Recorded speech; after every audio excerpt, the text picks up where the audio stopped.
Revolutionaries, and welcome to Rise Up After Dark.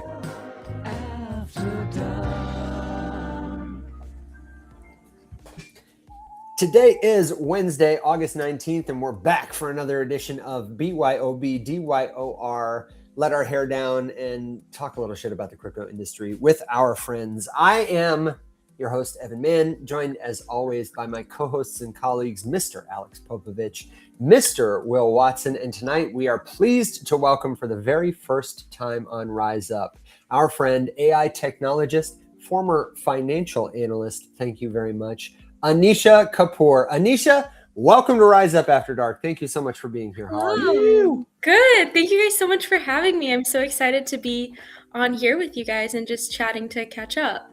Yeah, live in the thanks flesh. for coming on. We were doing it backstage, the catch-up dance, and I was saying, Anisha, when we met, we were chatting and talking, but which event was it we met at? Because they all blur together for me. And Anisha was like, it was Super Team, remember? And I was like, yes. We were Onitsuka buddies.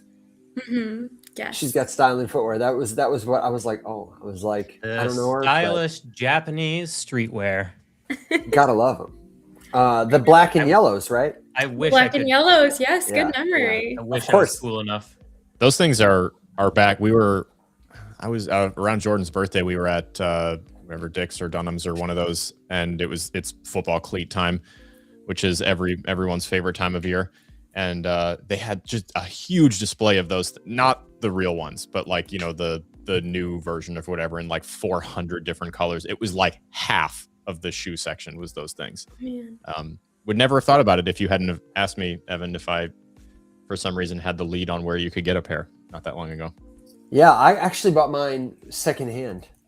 They're from like the 80s, I think. I was like, I don't want a new pair. I'd like to have a gently used pair, you know, to get the good stripes. They've changed them over the years, you know, like everything. And you were there. What were you doing there? Because I don't know that we got to workshop a bunch too closely together, but this seems like as good a time as any to say, like, you know, bring us a little into it. You were attending the workshop, yes? Yeah, I was attending the workshop. So I recently moved sort of to Miami. So I'm here in Miami about 6 months out of the year. And I didn't know that Miami had a tech scene. So I was just blown away by how much expertise and how many people were involved in the crypto and AI scene in Miami. So I met you guys there at the workshop. At the time, I was working on my own sort of project that I was like a founder of. And I just wanted to learn more about marketing and how to get involved in Super Team USA to build it. And also was looking to meet more like-minded individuals in the Miami area. So it was a really good event that you guys both put together. You guys brought a lot of expertise and perspective to the community. So I really appreciate you guys for that. Thank you very much. Well, credit where credit is due. You're welcome. It was all me. It was all Will. Vicariously. Without me. No, but Amy crushed it. Yeah, she really Yeah, that was Amy's baby for sure. I don't want to give Nikki any credit for it. I don't know if he had anything to do with it or not, but all praise and an honorary ding for Amy on that one because it was excellent. Yes. No, but do you know what Nikki does deserve some credit for it? Yeah. What the heck? Picking Amy? Obviously picking Amy, but I was specifically thinking about congratulating our friend Nikki Scans for welcoming baby Charles. I had no idea. That's right. Look at this. He launched maybe the world's greatest startup. Future founder extraordinaire right there. The smile of a happy man. And so he's taken some time with his family. He's been hard to reach, and thank God for it. Baby is happy and healthy.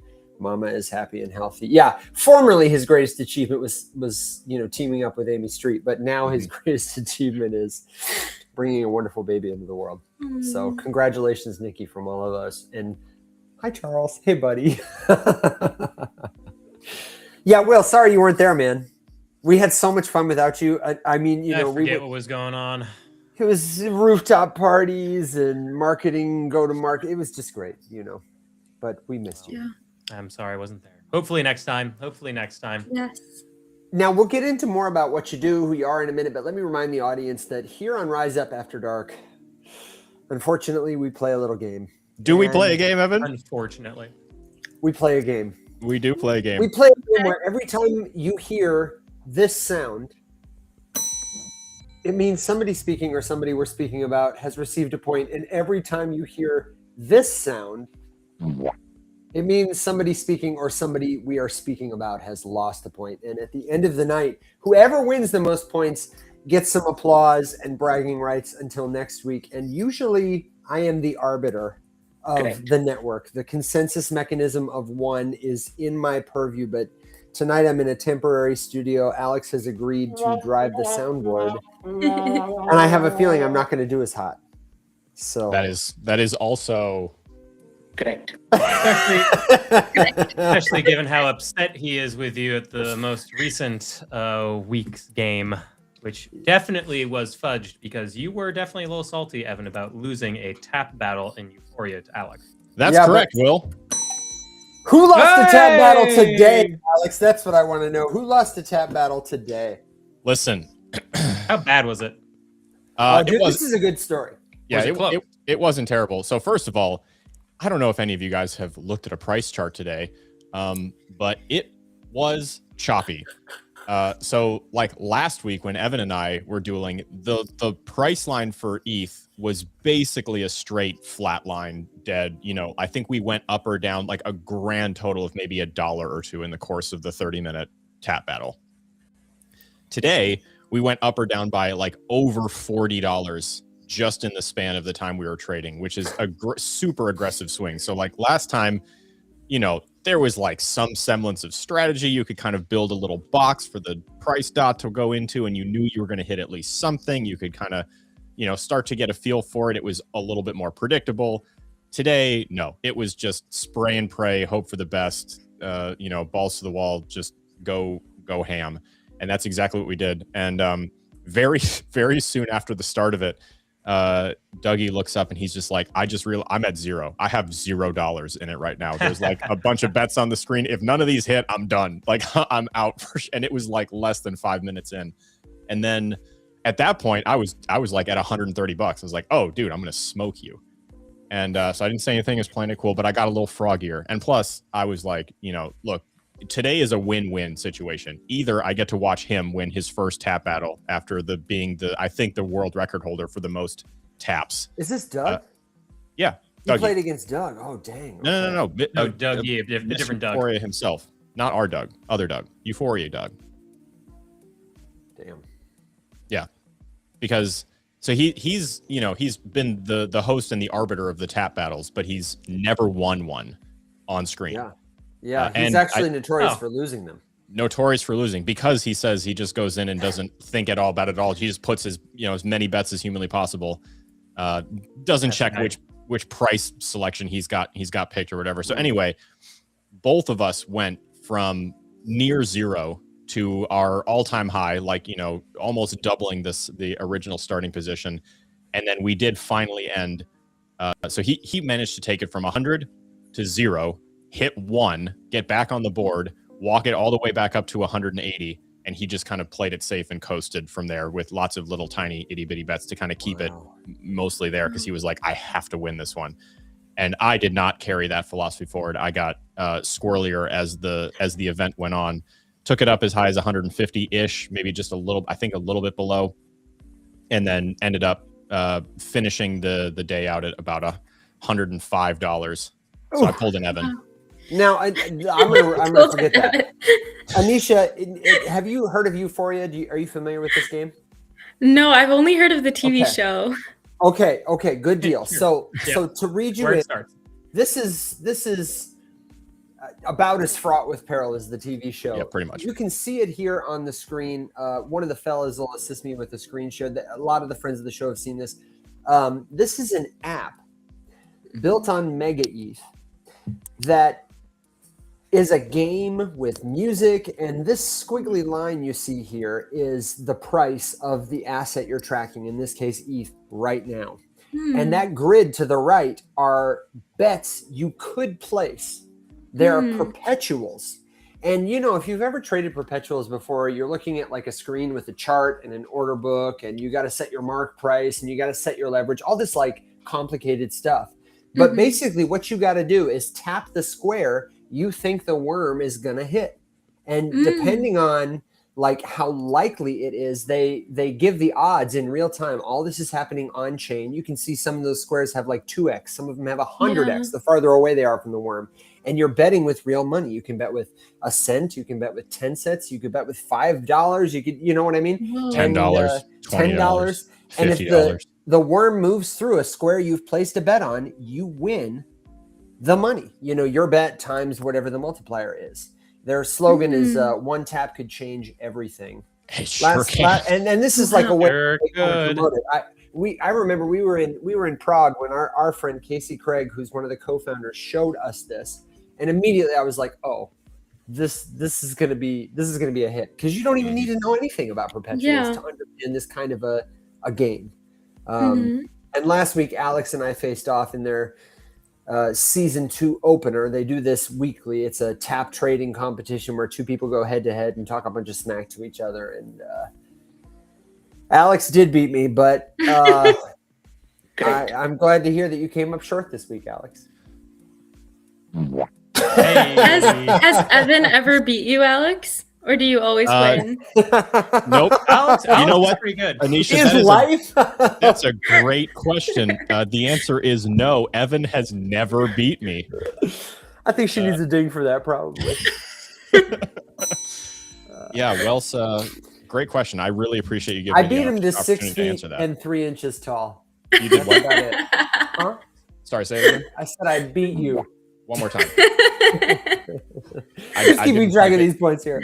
Sorry, Evan, sorry. There's like some interference. You might be going through a tunnel or something. Yeah. It's okay. I think we're clear. I think we're good. He's gonna put in the reps now, and by the next Rise Up After Dark, he'll have beaten you, I'm sure. Well, yeah, we'll see. Yeah, Got Time will a lot tell. of Won't tapping it? to catch up to that man. Yeah. Surely. What could I possibly be? Well, actually, Evan, on the subject of the base story that you were about to. Yeah. Backstage, we're talking about base. Anisha, shout out to Battle Blocks. We had like a mini little debacle happen with Euphoria. So in addition to getting to do tap battle again, I got to help them find a bug, and I'm anxiously awaiting the answer. It was very interesting. But basically, when he sent us our deposit to play the game last week, whatever, there's an onboard wallet, send him the address, he sends the deposit, we off to the races. Same account, nothing changed. I have this, same profile, same wallet, same account, same whatever. He goes to send me the other one to start today, and it just never showed up. And I was like, hey, I'm really sorry, I don't know what happened. Are you sure? He's like, yeah, I went and I look, address is the same. I go back and look at my Euphoria, and it's a completely different address. I'm like, well, this doesn't make any sense. It's the same wallet. And he's like, that's very strange. Are you sure? And I was like, yeah, no, I'm looking right at it. It's a completely different address. Yeah. And he's like, okay, well, I'll send another one and we'll figure this out later. So he sends it, works totally fine. Fast forward to the end, he's like, dude, this is getting weird. So he pulls up the blockchain explorer with the transaction that he tried to send me last week. And it went to one address, immediately got transferred out of that one into a different one, and then finally to a third one, and ended up in my actual wallet. And this week when he sent it, it just went straight to the bad one and sat there. There was just the $100 was just sitting right in the wrong wallet. We're looking at it on the Explorer. Both of us like, that's super weird. So we go through, finish the battle, whatever, get to the end. We're sitting there on the stream trying to figure out what happened. And I'm looking at it, I'm like, dude, this is so weird. I have 2 different screens or interfaces on Euphoria where I can pick, send crypto, deposit, receive, whatever. Each of them has an address I can copy and paste, and they're different. There's 2 different wallet addresses sitting on my profile inside this app. One is the bad one from last week, and the other one is the current one that worked this week. As I'm sitting there, no one's touched anything. All of a sudden, $100 just shows up in the account, just like the transfer finished, and it went into the current one. And he's looking at this. There's one of the engineers is on the other line. Casey's somewhere else, looking at it too. And they're all just like, I have absolutely no idea what's happening. It's just going to a random address no one's sending anything to, and immediately being transferred out, like a weird holding wallet situation. So he's like, this is something internal with Privy, is effectively what they're thinking. So they're going to figure it out and talk to Privy, and then come back and let me know. But it was just it's like a little mini version of like, that's not the address I sent this to. Why is the USDC sitting there in that wallet right now? That's basically what happened to me, Anisha, is last week we had a vendor pay us, and they overpaid us. And, I don't want to look a gift horse in the mouth, but I also, want to keep good relationships with our vendors. So I said, hey, this is what you owed us. This is what you paid us. Let me send it back to you. And I tend to use the base wallet as like a receiving wallet. I prefer to use a hot wallet as opposed to an exchange for a variety of reasons. But I'm not going to use it anymore because the way their architecture is, when you get a transaction from somebody, if you want to send it back to them, usually you can just copy that address, paste it, and send it. For whatever reason, this is the Solana network. This was sent from a Coinbase exchange account. And Coinbase has many intermediary wallets that they use. And the smart contract that Base is using sensed this. And after I signed the transaction, all of a sudden, the wallet it was sending to changed. And I was like, that's weird. The smart contract had seen that, you were sending to an exchange, but it had made its own decision about where the destination should be. Solana doesn't require like a destination tag or anything like that. And it had sent the funds to a wallet it determined was the right one, but which was in fact another like, nobody holds the private keys to this smart contract wallet that just freezes, it just moves money. So the funds were just stuck there. And fortunately, we have a good friend at Base specifically who works at Coinbase, and they were able to figure it out and reverse it. But usually when you try to do this kind of thing, the wallet will stop you. It will say like, this doesn't work. But for whatever reason, in this instance, it just went ahead and made its own arbitrary decision. Well, fortunately, this is a non-issue for a product because everyone has a really good friend or a few friends who work at Base. And you just call up your really good friend at Base, and then they just fix it for you. Like, I don't know why anybody would fix the product because, like, we all got that.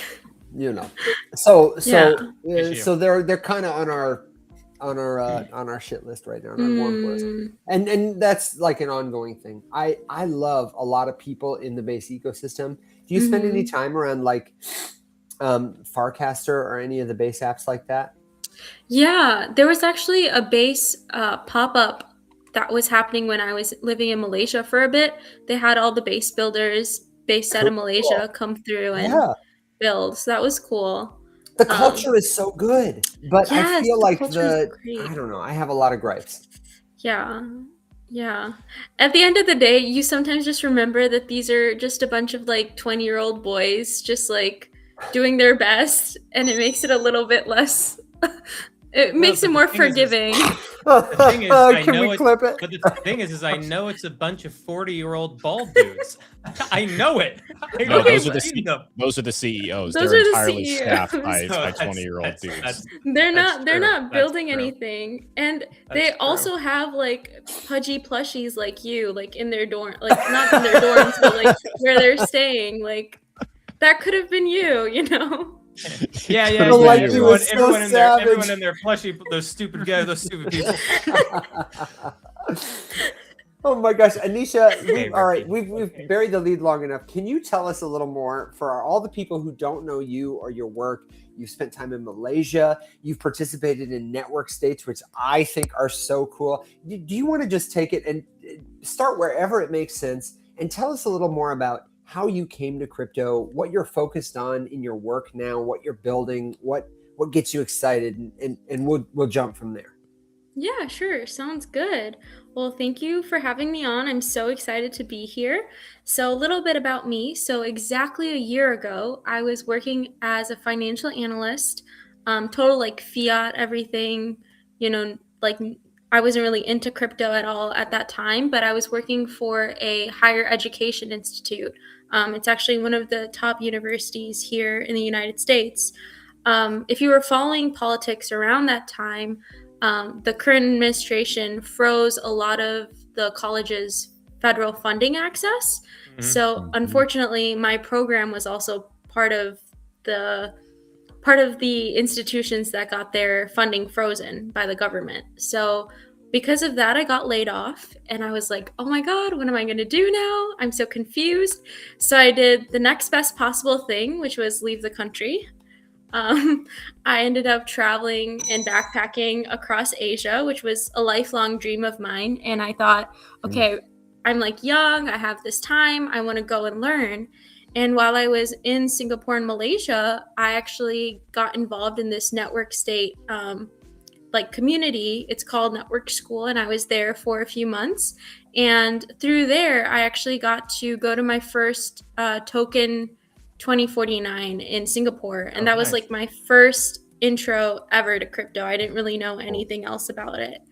I later on like realized while I was, if you actually, for all your viewers out here, if you're interested in applying to this program or learning more, you can actually use ns.com/Anisha to get your application prioritized just for you guys as a community. So that's a perk that you guys can have. But essentially, when I was traveling, I realized a lot of emerging markets are using crypto to protect their money against inflation. They're using crypto to diversify their businesses. Like we had people that were looking to partner with foreign consumers and expats in Singapore and Malaysia, and instead of accepting fiat currency, they would accept crypto and stable coins for things like laundry, tennis lessons, things like that. So that's when it really opened my mind into crypto and like seeing it as an asset class.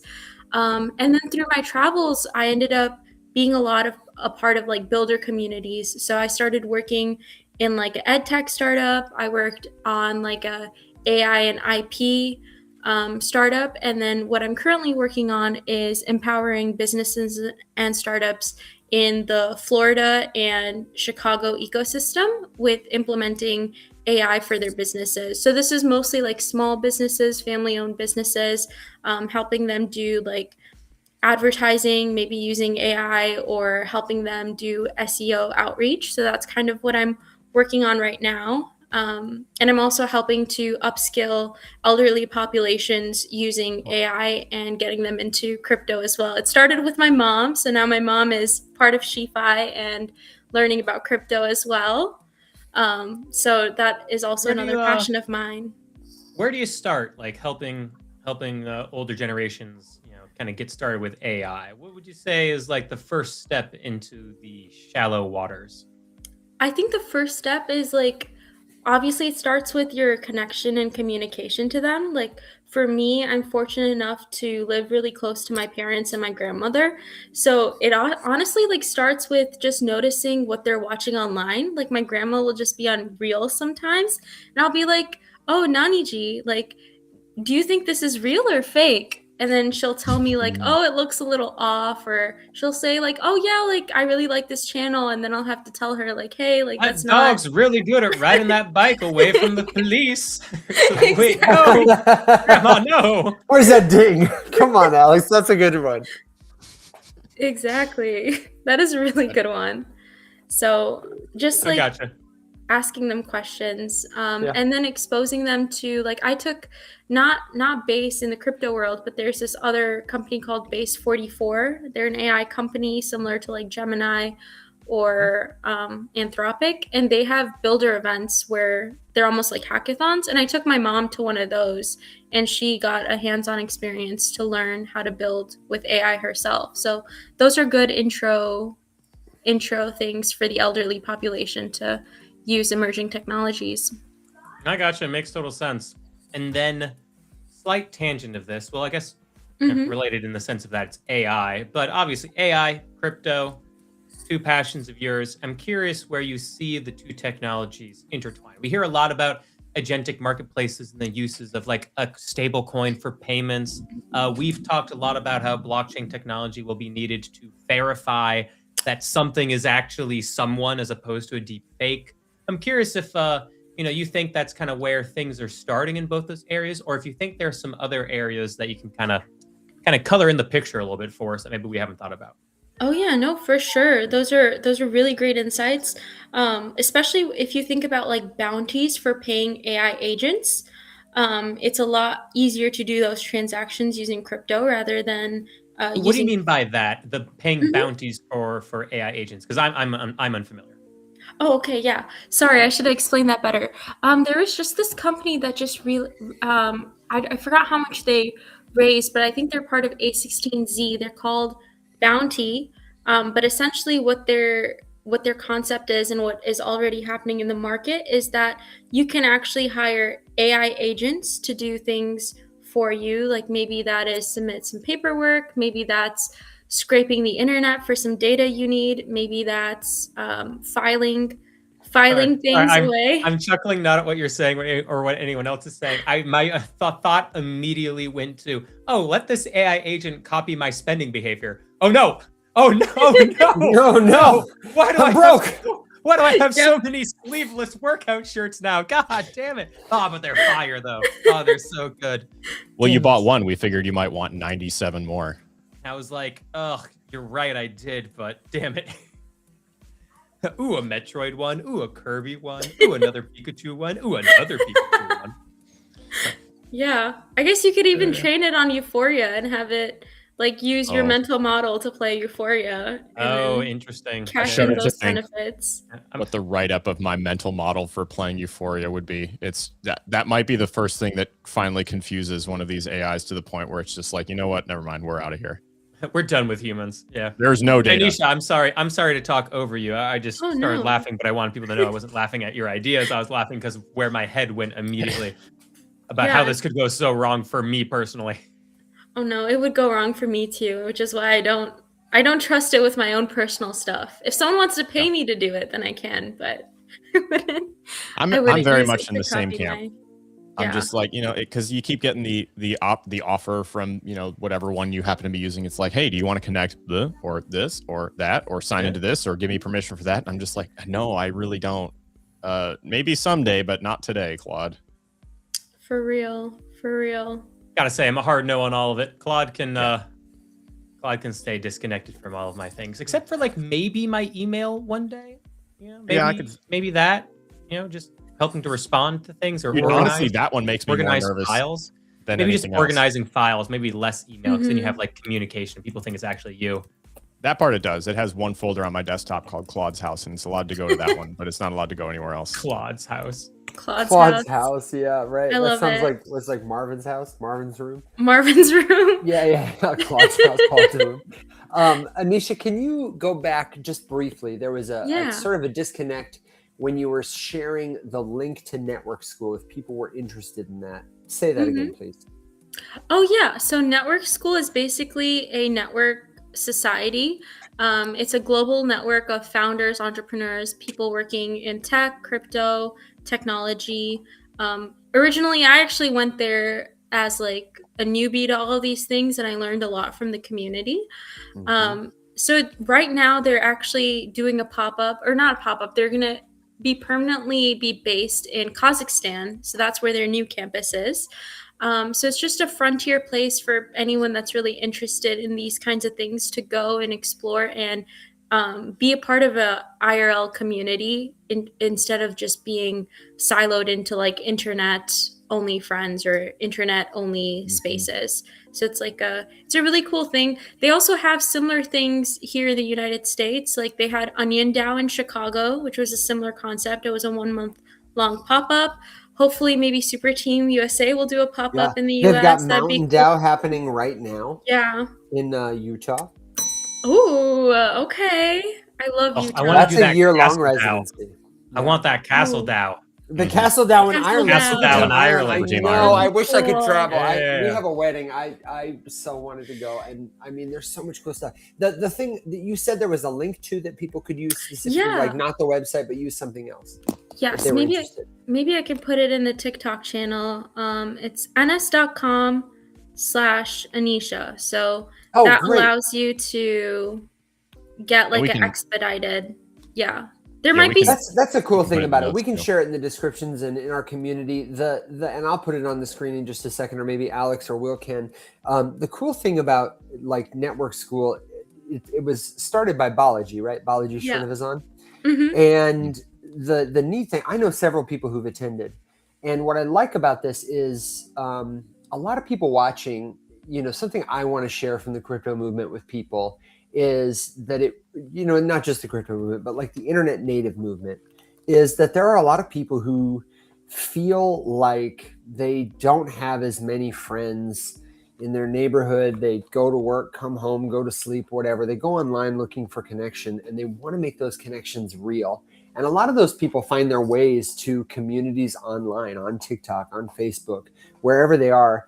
And this is a manifestation of this new idea. I say new idea, new to many people idea, called the network state, where we are members of a state, not because we share geography, but because we have shared values, shared principles. And they tend to be digital first, but Balaji and others have advanced this idea that we should make those connections physical. Yes. And even if you're somebody who is not traditionally a digital nomad, not necessarily a tech founder who sleeps on a mattress and can go wherever, they have a lot of support in the form of like scholarships, in the form of family-friendly dormitories. I know people who have gone to the network school that have kids, they have daycare. It's really about making our values real, whoever you are, wherever you live. And I empathize with that because just like you, we have a lot of people in our audience from all over at every level of experience. Most of them are over 50 and feel like this is just a young person thing. But they are often the first movers in their families, in their communities. Yeah. And I love this kind of thing because I want more of them to see that, like, oh yeah, this is real, this is happening, and I can be part of it. That is so true. Actually, a fun fact about network school is when I was there last, I think over half of us were over 50. Like they were parents, they were established in their you said career. Over half of us. Are you over 50? I'm no. I'm not over 50. Like, girl. Good Lord, no. That'd be crazy. Sorry. I meant in like that case, half we're of... aggressively switching to skincare routines, and you and Will can shop whatever it up, Anisha's skincare routine over mine and Violet's. We gotta upgrade. God damn.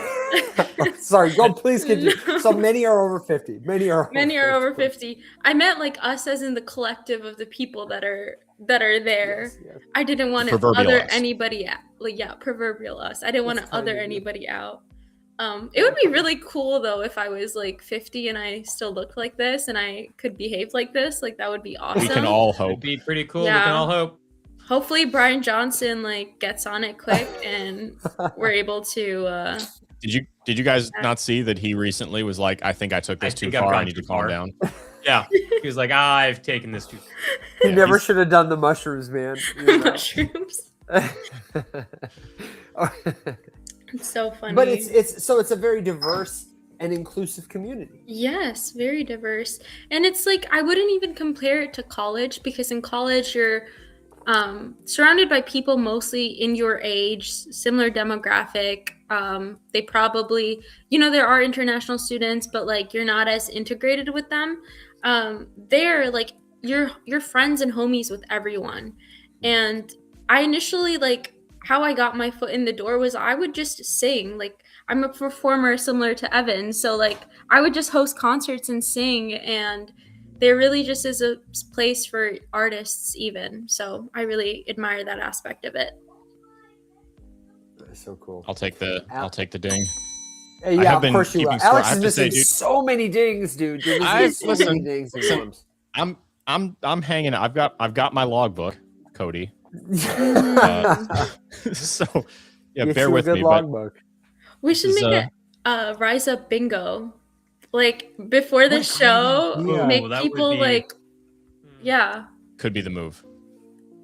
I think that's a great idea, Anisha. Oh my gosh. Yeah, like in the week before the show, we could have, so we haven't said it yet, but for people watching, everybody mostly knows, but if you're new to the show, you're watching for the first time, then the place you got to go is the link in bio, wherever you are, whenever you listen, rumshq.com. We have a free to join community space there where you can ask a question, share what you know, connect with others. And that would be a great place to have like the bingo card for our friends to fill out the week before, and we could send it to guests, reserve some squares for guests. Obviously there's a free space. I should get at least one extra because come on guys. No, You know. no. Alex Yeah. is doing They me can- so dirty here. they Next can- week, they I can- deserve an extra square. People can assign handicaps during the week. I like that. Yeah, that could be fun, and we could have power ups and you know. I mean, I can already whatever. think Power there's up. The surely super Gwump. there's Yeah, there's Super- really to be fair. be fair. Yeah. Oh my gosh. I'm let's curious. Should be one. I'm curious. I'm We curious. say see. I'm Evan curious. makes Like, Alex's short joke. oh my god. Oh yeah, the height difference. Evan is 6'3". Thank you. I'm almost 6'3". And I'm almost a millionaire, but you know, we keep on. It's okay. Yes. I'm 6'3" So- in Oh. spirit. So for people who want to Amen. participate, that's what we'll do. Tori, let's clip it. Let's make a note of it. We will start a bingo board. And if you're curious, like I love this username, Fart on Pulse. If Yep. that's the case, you should ask your doctor about it. But then you should visit the link in bio. It's Rums HQ right at the top. We have got a link to join the free community. We've got a lot of other stuff there. We've got links to all the cool tools we mentioned on the show. We have got. That's for Cody, not you. That's for Oh, Cody. thank you. Okay. Oh, watch out, Cody. He knows what he did. He knows what he did. We've got. You can pre-order the purple wallet. You can join the premium, but this is what you're looking for right here. Somebody hit me with a screen share. I gotcha. Okay, thank you. God bless you. This is what you're looking for. It says start here. It's got a puzzle piece because, like great pieces of a puzzle, the only thing missing is you. We would love to see you there. You can sign up in just a second. It's a great space to be. Anisha, tell us more about what you're doing now. You've been to network school. You've been through SheFi. We love all of it. But, you know, you're interested in bringing on I hate to say a new generation, because it's like not necessarily a new generation, but maybe a new here generation. Mm-hmm. Thanks, Alex. I'll That take wasn't that. for you. I'll take it. You know, what are some of the ways that you think we can improve that, or some of the models that excite you about how people are doing that right now? Yeah, no, I'm that's such a great question. I think like there's been a lot of American investment in crypto in this past year alone, and I think a lot of people, especially in the older generation, are curious about it just because they've just been following the money and seeing how much richer it has made certain individuals that have invested in it.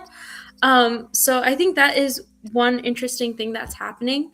I think also the older generation is also looking to diversify their assets.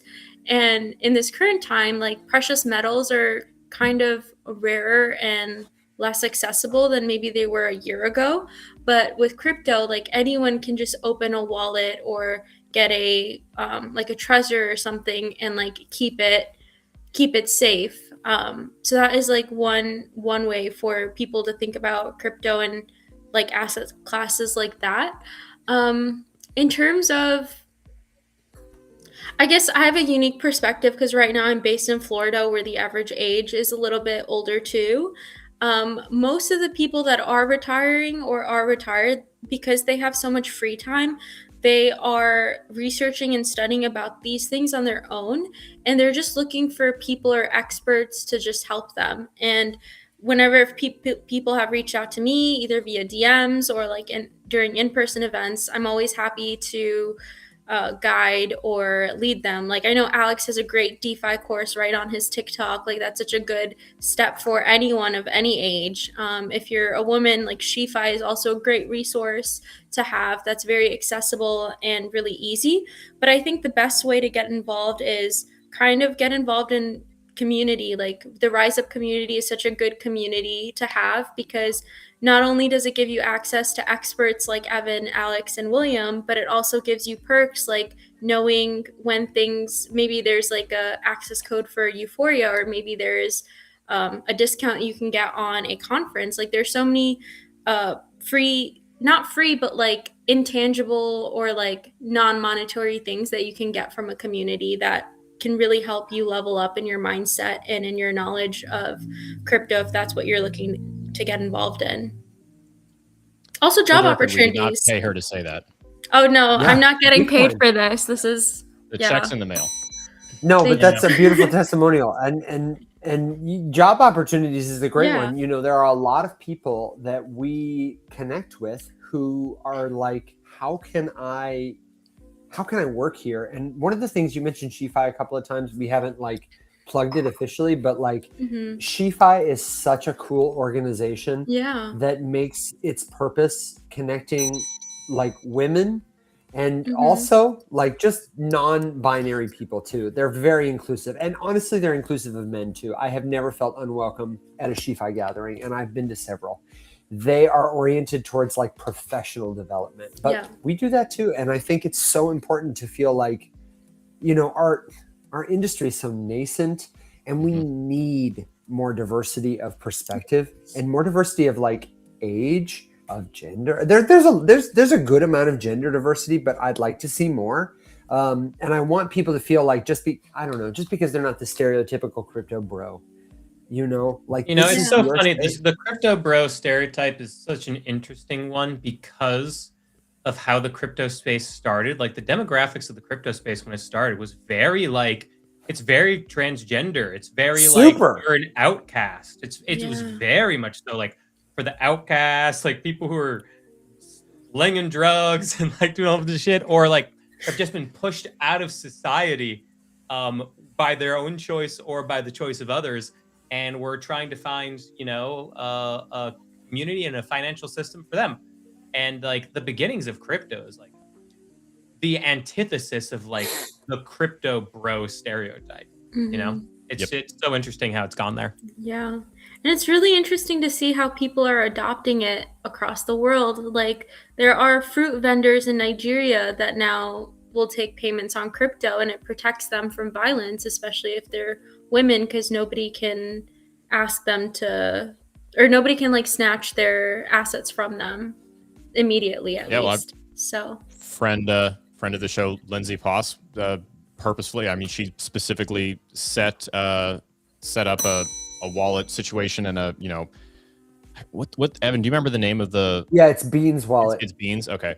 And it's not that Lindsay specifically personally, she was a huge part of it, but I know she would be the first to say that like it was a monumental effort by a big team of people, especially help from the Stellar Development Foundation where she used to work. Well, I mean specifically her getting like the soccer or basketball coach set up on it, because he would like go to practice, collect payment for the week, for the month, for whatever, walk home, and he was routinely mugged and targeted because people knew that he was carrying, and now he doesn't have to do that anymore. And to this day, they still use it. She set that up for them well over a year ago. Yeah, that's not to diminish Lindsay at all, but I just mean to say they have done it. One thing Stellar has done a really good job of is paying attention to like where friction points exist between like the physical world where a need is and crypto's solution.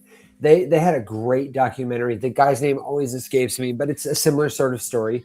He was a contractor, and he paid a bunch of his laborers, his day workers, with cash. And somebody knew that he had cash every day because he was traveling to the job site.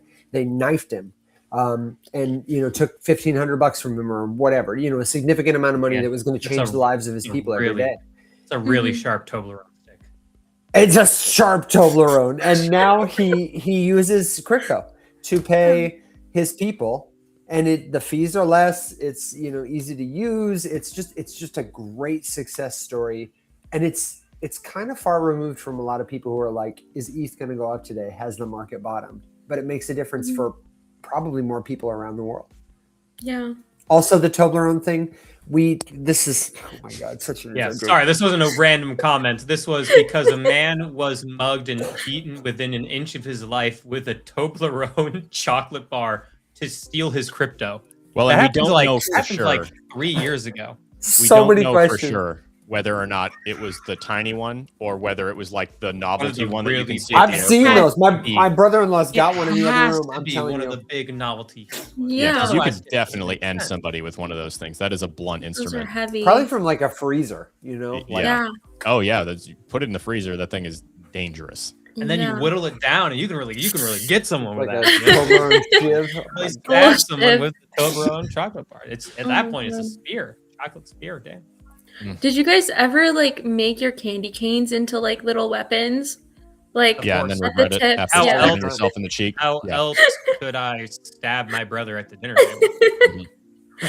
Yeah, that's as unfortunate as the Toblerone incident is. That's what it reminds me of, like kids making shivs out of candy canes. Yeah, my brother and Good I old would get like a days. candy cane for dessert, like near Christmas time or whatever. And we'd whittle it down, and then it would just become a game of you put your hand on the table and just like who would try. We would just be trying to stab each, and my mom would walk in like, "What the hell?" There's like a million smashed candy canes all over the Wait, the that's tabletop. not what Mama Watt sounds like. Oh, Yeah. Chris, Will, what the hell are you doing? What are those candy There. canes? You stupid sucker! There it is. Bam, bam, bam, bam, bam, bam. No, I want to hear the correct sound on that. Correct. Oh, the Correct, correct yeah, sentence. the correct. Yeah, shout out to Aishwari Gupta, the Correct. that. Oh my God, what the hell is Aishwari's title? He's like in charge of payments. He or is the something. head of global Head of global- payments and That's the one. exchanges at Polygon. Yeah, no big deal. Sorry, Aishwari. Respect on his name. But over at Polygon gave us, I mean, to this day, probably one of the most exercised sounds on the soundboard. Wouldn't you agree? What was the question he was Correct. asked, and he just said correct too? Okay, I remember specifically because he was making some vague allusions to something, and I was trying to get him to drop some alpha, and he said something that led me to ask him, "Are you suggesting like basically on-chain credit?" And he just went, "Correct," and Correct. it became, it became the board. Oh my God! Yeah, and as a fun aside, for people who are curious about that sound or a lot of other sounds, one of the segments, so we're going to take a break from live broadcasting at the start of next month, just to give ourselves a chance to reset, focus on some other work. And we have prepared a great show of greatest hits clips. It's actually going to end up being 2 episodes. So that week there will be like a Monday, then a Friday episode. And one of the segments we're doing is sort of a revisiting of many of the sounds on our soundboard that people have come to love. We'll screen the clips. A lot of the sounds on our soundboard came from episodes just like that. And Aishwari Gupta's Correct is one of those segments. So tune in. You'll get to see it later. And I'm excited to revisit those. But Anisha, I was just texting you in the private chat. I realized you've been such a trooper. I'm so sorry to trespass in your hospitality, but I would love to know, before we let you go, if you can tell us like what you're working on next. And then we'll plug how people can find you, how they can connect with you. And of course, we'd love to have you back and continue the discussion and kind of figure out fun ways that we can, maybe you have other ideas aside from the bingo card about how we can help other people to join this movement and participate. Mm-hmm. But, before you go, is there anything we didn't ask you about or that you want to share about what's coming up for you? Well, what's coming up for me? So hopefully some more travel. I'm excited to travel and get back out there. I really want to visit the Network School Kazakhstan campus. So I'm looking forward to heading there, even though it's going to be cold. And then I'm also working on kind of starting my own IRL community pop-up thing. So hopefully I'll get that figured out by the end of this year. So that's what I've been working on. In Miami? In Miami. Can you say? How in exciting. Miami. Okay. Yeah. So Very cool. we have a group of girls. Our group name is called Hawk Girls Hack. So it's basically women hacking for climate solutions because it gets so hot down here. So that's what we've been working on, and I want to take that further. So, yeah.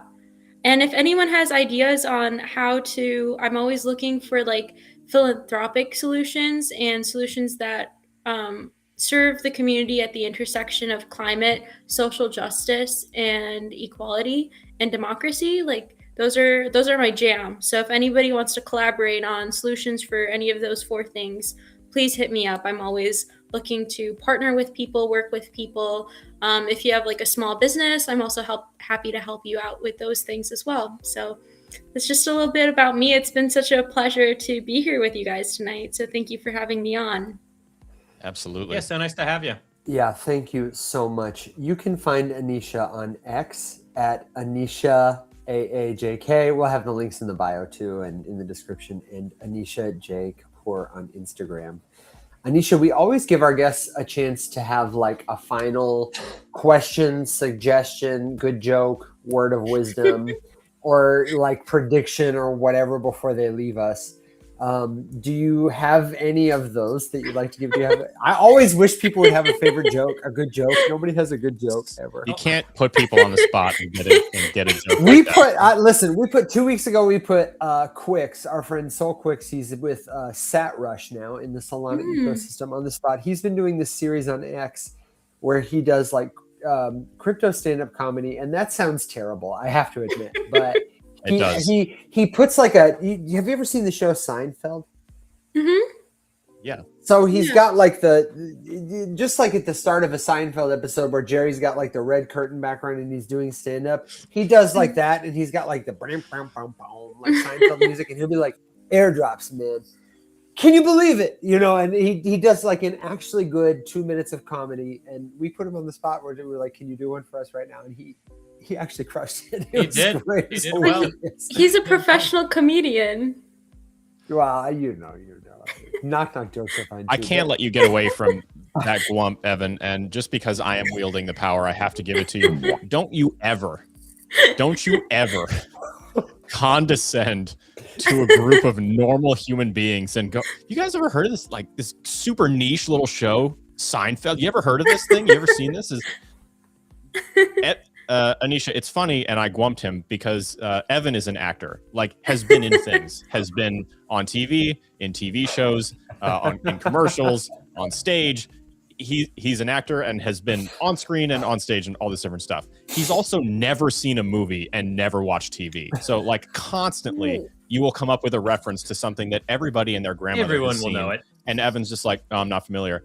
And, you know, once in a blue moon, he's seen like one movie or he's like heard of one TV show, but it's become a running joke that like, Evan, you ever heard of The Simpsons, little cartoon kind of show? So having you condescend I just heard about this book called The Bible. The Bible, what? Guys, I found this new underground show called South Park, and there was this really funny episode the other day. It's just, it's things like that. So, Evan, how dare you? I'm just trying to be inclusive. Maybe she hasn't seen it. I don't know. There's a diverse like population that's tuning in. Maybe they haven't, you know. No, don't try to give him any credit here. He knows what he did. Aww. Evan, have you seen Seinfeld? Wait, Yes. have you seen Seinfeld? Yes, I have. Yes, I have. Okay. Thank you very much. I know Jerry and Kramer and Elaine. I think George Costanza is great because his fashion is kind of like finally getting the appreciation. All right, we it get it. You deserves. Googled it before the show. I get it. One more test. No soup. For you. Ah. Okay. All right. All Okay. right. Okay. You can have it back. We'll scratch the glump. All We'll right. scratch Isn't that. that You know what? I'd give him a ding. I'd make Alex? that a You know I know positive ding Seinfeld experience. because we have a Festivus. That's true. Festivus for the rest wait, of no. us. That's true. Sorry. We do have a All right, Festivus. I accidentally glumped you, and I have to double ding you. Here you go. I think I've got 5 dings from that segment alone. Thank you very much. That's That weird, was Evan, positive. because That was +1. That's the positive. official- net 1 positive ding. The official immutable ledger, which has a scribble on it, so that's how you know it's definitely immutable. In my logbook, actually only has glumps recorded for you, Evan. I don't know what's going on, but we're going to try to get to the bottom of it. That's exactly what we're doing, Alex. We're going to the bottom. We're crashing through the floor. I'm aiming for a -10 tonight. I will take your questions. I believe in you. Comments after the performance. All you got to do is start talking about sweet potato pie, and you can get those negative points real quick. Will you be careful? You are I just playing said with you can fire. start talking, Thin ice, pal. start talking about it. That's all You're I said. playing with fire right now. All I swear to said. God. Someone's so saying Anisha- no dings. Yeah, no dingity. That's what I'm saying. No dings. Do you have a last sort of thing you'd like to leave us with to remember you by? And if not, that's okay. Oh, We will simply man. look forward to having you back. Man, I wish I was as funny as you guys so I could at least help everyone have a last laugh. But just do good wherever you can, I guess. That's my own personal philosophy. And if there's one message I could share, that would just be that. Just do good wherever you can with whatever you have. Amen. Amen, indeed. And Nicely thank said. you very, very much, Anisha, for joining us tonight. We hope that you have a wonderful evening. We hope you'll come back and join us again. We'll definitely have a bingo board when you do. Ladies and gentlemen, monsters and machines, friend of the show, Anisha Kapoor. Thank you so much. Bye, Thanks, Anisha. guys. It was so nice for now. talking to you guys. Take care. Yeah, nice too. chatting. Okay, now, everybody, we have got another hour of Rise Up After Dark for you, which means I'll probably endure many more Gwumps. I have seen a lot of questions in the comments, including about today's White House meeting from Alan, including what is Battle Blocks building on base with liens and taxes. Battle Blocks, can you put it in the comments, your Twitter handle? We will review it live. You said you had alpha for us. We'd love to see it. And if there's another question I've forgotten, if there's something we've missed, if you want to roast Alex, since I don't have the soundboard, it's all welcome here. It's your show. You guys too, don't let me just run all over it. What do you want to say? Come on, Will. Help me out here, Will. I'm just giving a ding. I didn't think you deserved that gwump. I didn't think you deserved that gwump. I'm gonna cancel that out. I was also just thinking, I was like, whenever anyone is like, oh, well, do you have like a joke for us? I'm just like, several came to mind. I was going to say, been here all night. Not saying them. Can we give Will a ding for that? And also, can we give Will a ding for this shirt? I love this shirt, Will. This is one of my favorite shirts that you wear. Thanks. I bought it in Tokyo. Funny enough, I got this nice. flannel shirt in Tokyo. Oh, okay. You went to Japan and bought a flannel. All right. I also went to Japan and bought Converse. Ooh, fun fact. If any of you like Converse, go to Japan and then buy like 7 pairs or 10 pairs of them. Because... Is this financial advice? This is financial advice. You will save money. So, very recently, I've worn Converse my whole life, for years and years and years. So has my fiance. And about 3 years ago, Converse changed their materials. Went to like worse, cheaper materials. And it's like, and people complain about them. My fiance was buying her Converse on eBay, and they had to be before a certain year to maintain the quality, because they're just a little rougher now. They're fine, but they're just rougher. Unless you pay for like the ultra premium one, and even then it's not as good. So we're in Japan, and we're just walking down the street, and we see a whole bunch of dope stores, and we see a Converse store, and each Converse store will have like unique shoes to the local area. And I was like, hey, let's just go and let's see. I was thinking maybe I'd buy something for my fiance, because I was like, oh, there might be some dope shoes here. Maybe my brother likes some very unique shoes, so might be something there. So we go in, and we start chatting with the people, and my fiance grabs and touches the material, and she goes, and I go, what? She goes, it's the high quality material that it used to be made out of. And I was like, what? And so we started Googling and Google translating, talking to the cashier who owns the place. And in Japan, Converse said, hey, we're changing our material. And Japan said, we're so sorry. You won't be allowed to sell any of those shoes in Japan because it's worse quality. We're so sorry. And Converse was like, oh, that's right. You're Japanese and you refuse to degrade quality of anything to any which shape or form. So Japan said, the only way we'll allow Converse to be sold is if you sell us the rights to brand it as Converse. We will make our own Converse in Japan that's only available in Japan, and we will give you a cut of it for the brand likeness. So Japan is the only country in the world where you can go to and buy Converse shoes made the old way. And I will tell you this, I bought 2 pair. I should have bought 10 because they are also 40% cheaper than the Converses you get in America. And I was like, I should have loaded up a suitcase because my Converse have now outlasted 2 of my old ones. And like the quality is still going. Japanese made Converses are magnifique because they still use the machines that were making them from like the 1930s. It's crazy. Well, this was an incredibly niche explanation, and I'm here for it. That's pretty. That is very interesting. Yeah, a little fun fact. That's my fun fact for later tonight. Will's fun fact, a new segment on Rise Up After Dark. Thank you. Got a lot of fun facts. Also, another fun fact: if you get in a dance battle on top of the Great Wall of China, they will film you and laugh at you because you're not doing a good job dancing. Valid. Another fun fact. Okay.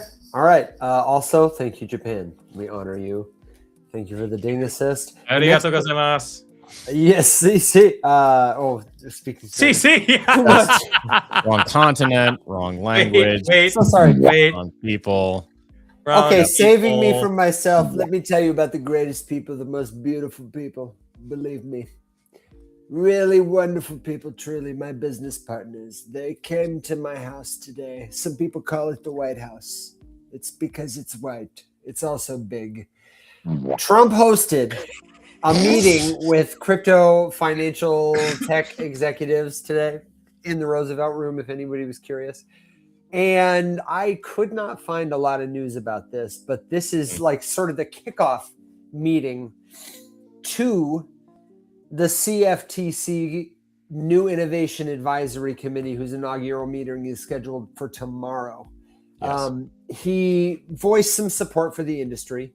He called for Congress to pass major crypto legislation, and he highlighted a couple of different efforts to keep the U.S. the global leader in Bitcoin, in crypto. He mentioned prediction markets, AI, and a few other different technologies. In attendance were Brian Armstrong, Kraken co-CEO Arjun Sethi, Ripple CEO Brad Garlinghouse, Gemini co-founders The Winklevi, Robinhood CEO Vlad Tenev, NASDAQ CEO, the list goes on. SEC Chair Paul Atkins was there. CFTC Chair Michael Selig was there. And yet, not much of substance has come from it. Hence the picture you're seeing on screen. If you're not in podcast, if you're in podcast land, you can't see it, but Trump's sort of got a smirk on his face. It is funny. It was, hang on a second. Wait, I wrote this down. I made a video on this. It's in a different notebook. But yeah, he repeated a lot of the things. There's one thing different that he said. Okay. But the things that he repeated were the United States is going to buy a lot of Bitcoin and other cryptos. He said that before the election. He said it after the election. That's not new. The United States is going to become the capital of the world for crypto. Been saying that for a long time. Still nothing there. Still doesn't mean anything. Congress needs to pass. Doesn't mean anything. Congress needs to pass clarity. All right, nothing new there. Hot take. Crypto's going to be big, and America's going to be big in crypto. Cool, great, grand. He said one other thing too that was the same thing. One thing that was different though, which was we're going to work hard. I was talking with the CFTC to bring Hyperliquid to the US.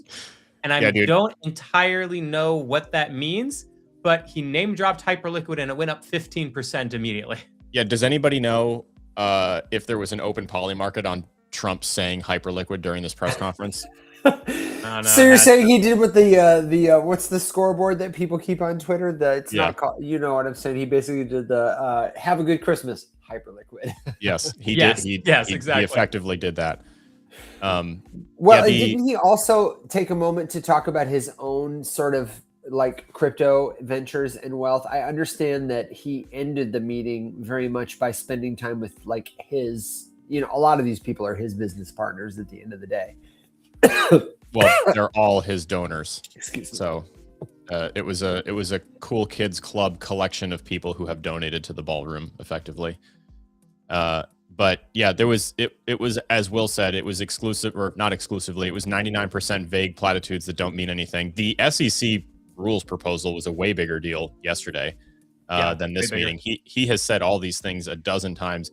He made an interesting claim, which got some really funny facial expressions and colored commentary from people on Twitter and TikTok where the live streams were going. He said, no, something to the effect of no administration has ever done crypto the way that I do, which is objectively true. That is objectively true. And then he said, and it's been great. It's been so good. It's doing so well. And I was like, dude, who is doing well right now? Like collectively, it's all in the absolute shitter and has been the whole time. Wild take, which just the only reason I bring that up, because of course that's what he does. He says things like that. The only reason I bring that up, this dude has no idea. He's completely detached from what any market is doing. If someone doesn't serve him a note that says a thing, he has no idea that it happened. He's completely tuned out. Like, cause that's not a thing that he spent plenty of time saying the stock market is at all-time highs all the time. And, he obviously reads the whole thing. He gets these things in little printouts and reads them.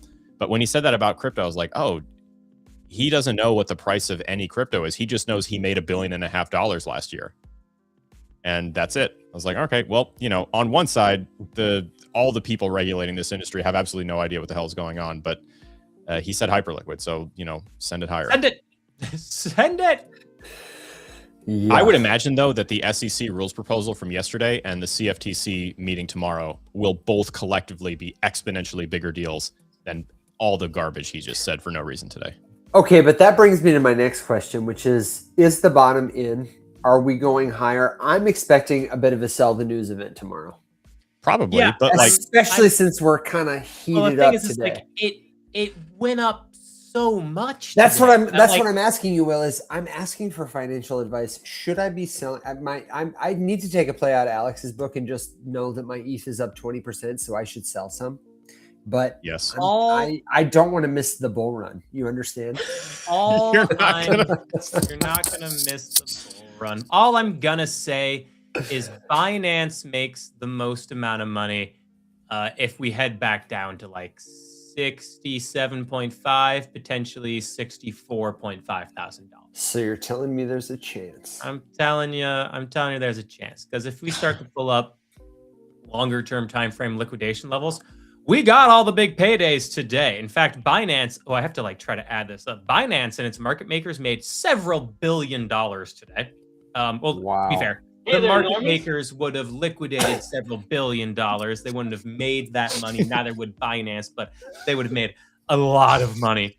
And now the biggest payday is back down. Back down, actually, 62,000. What the hell are you doing over there? But that's stupid. It's never not funny. But keep going, Will. Keep going. Payday in the near term is back at 67.5. So like, and you guys are just trying to do my keep going, thing. Will. You're doing great. Trying to do my thing. All right, here we go. And Bitcoin right here is in an ascending channel. Tell me why. Wedge. And well, it's because of the way it is. That's why. And these patterns tend to break to the downside, where those liquidity levels are, which represented by this orange line that'll be acting as a magnet to draw price towards it. And if we were to completely follow those 62K levels, let's just play with this for a second here. That would be, that might be too big of a fall for me to actually believe. But we should have a little bit of a cool off like tonight at the very least. That's great to know. That's great to know. My shorts and I thank you. You're welcome. Listen, I appreciate that because I really was sincerely asking you. Alan in the comments said, no soup for you. I am expecting a cool off too. And I'm curious if you guys, oh, damn it, there it is. I'm curious. I hate that.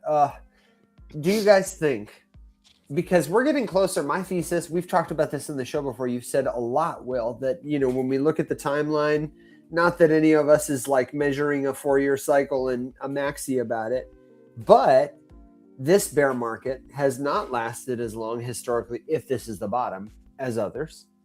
And we've talked before about the macro picture.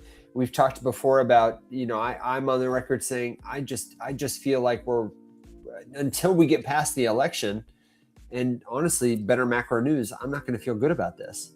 I'm waiting for more of this, kind of like we've all said, just more choppy. But today was kind of a volatile day, as Alex learned, playing tap trading. And it's brutal. But I am starting to feel that FOMO. Facebook activity is picking up. Mm-hmm. That's a big bottom signal. Mm-hmm. There are just all these things that are starting to signal a bottom is, if not in, it's around the corner.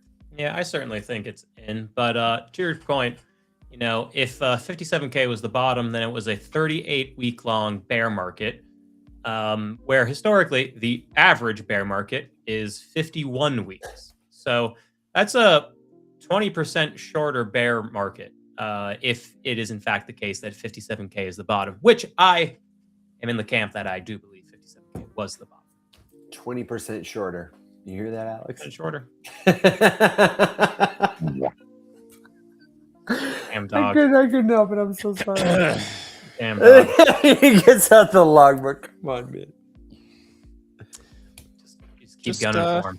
Making an entry in the logbook. Let's switch places with you so I can look at you when I look at you when you want me. I will. I always make eye contact when I gwump. It's just like to assert your dominance or something.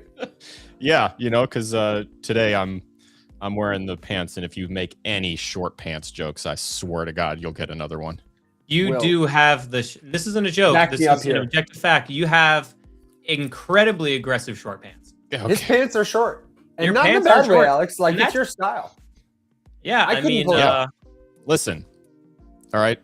The thigh tattoo was way too expensive to keep it covered up when it's 120 and also the degrees amount of outside. rehab doing that. work you put into building your ass, you're gonna show that thing off. Amen, brother. Amen. Yeah. Amen. Glute maxing over here. He's out here glute maxing before glute maxing was a thing. That's the content you should have been making. Listen, at the end of the day, the heat index yesterday was 119. And today we got a notification on the little weather thing. It was like, good news, it's cooling. And it was 112. So I guess technically that's true. But it was rough. Yeah, no, Alex, if you haven't seen Alex has he has a style of pant that is it's not like he wears them low around his waist, showing ass crack. That's a comment read.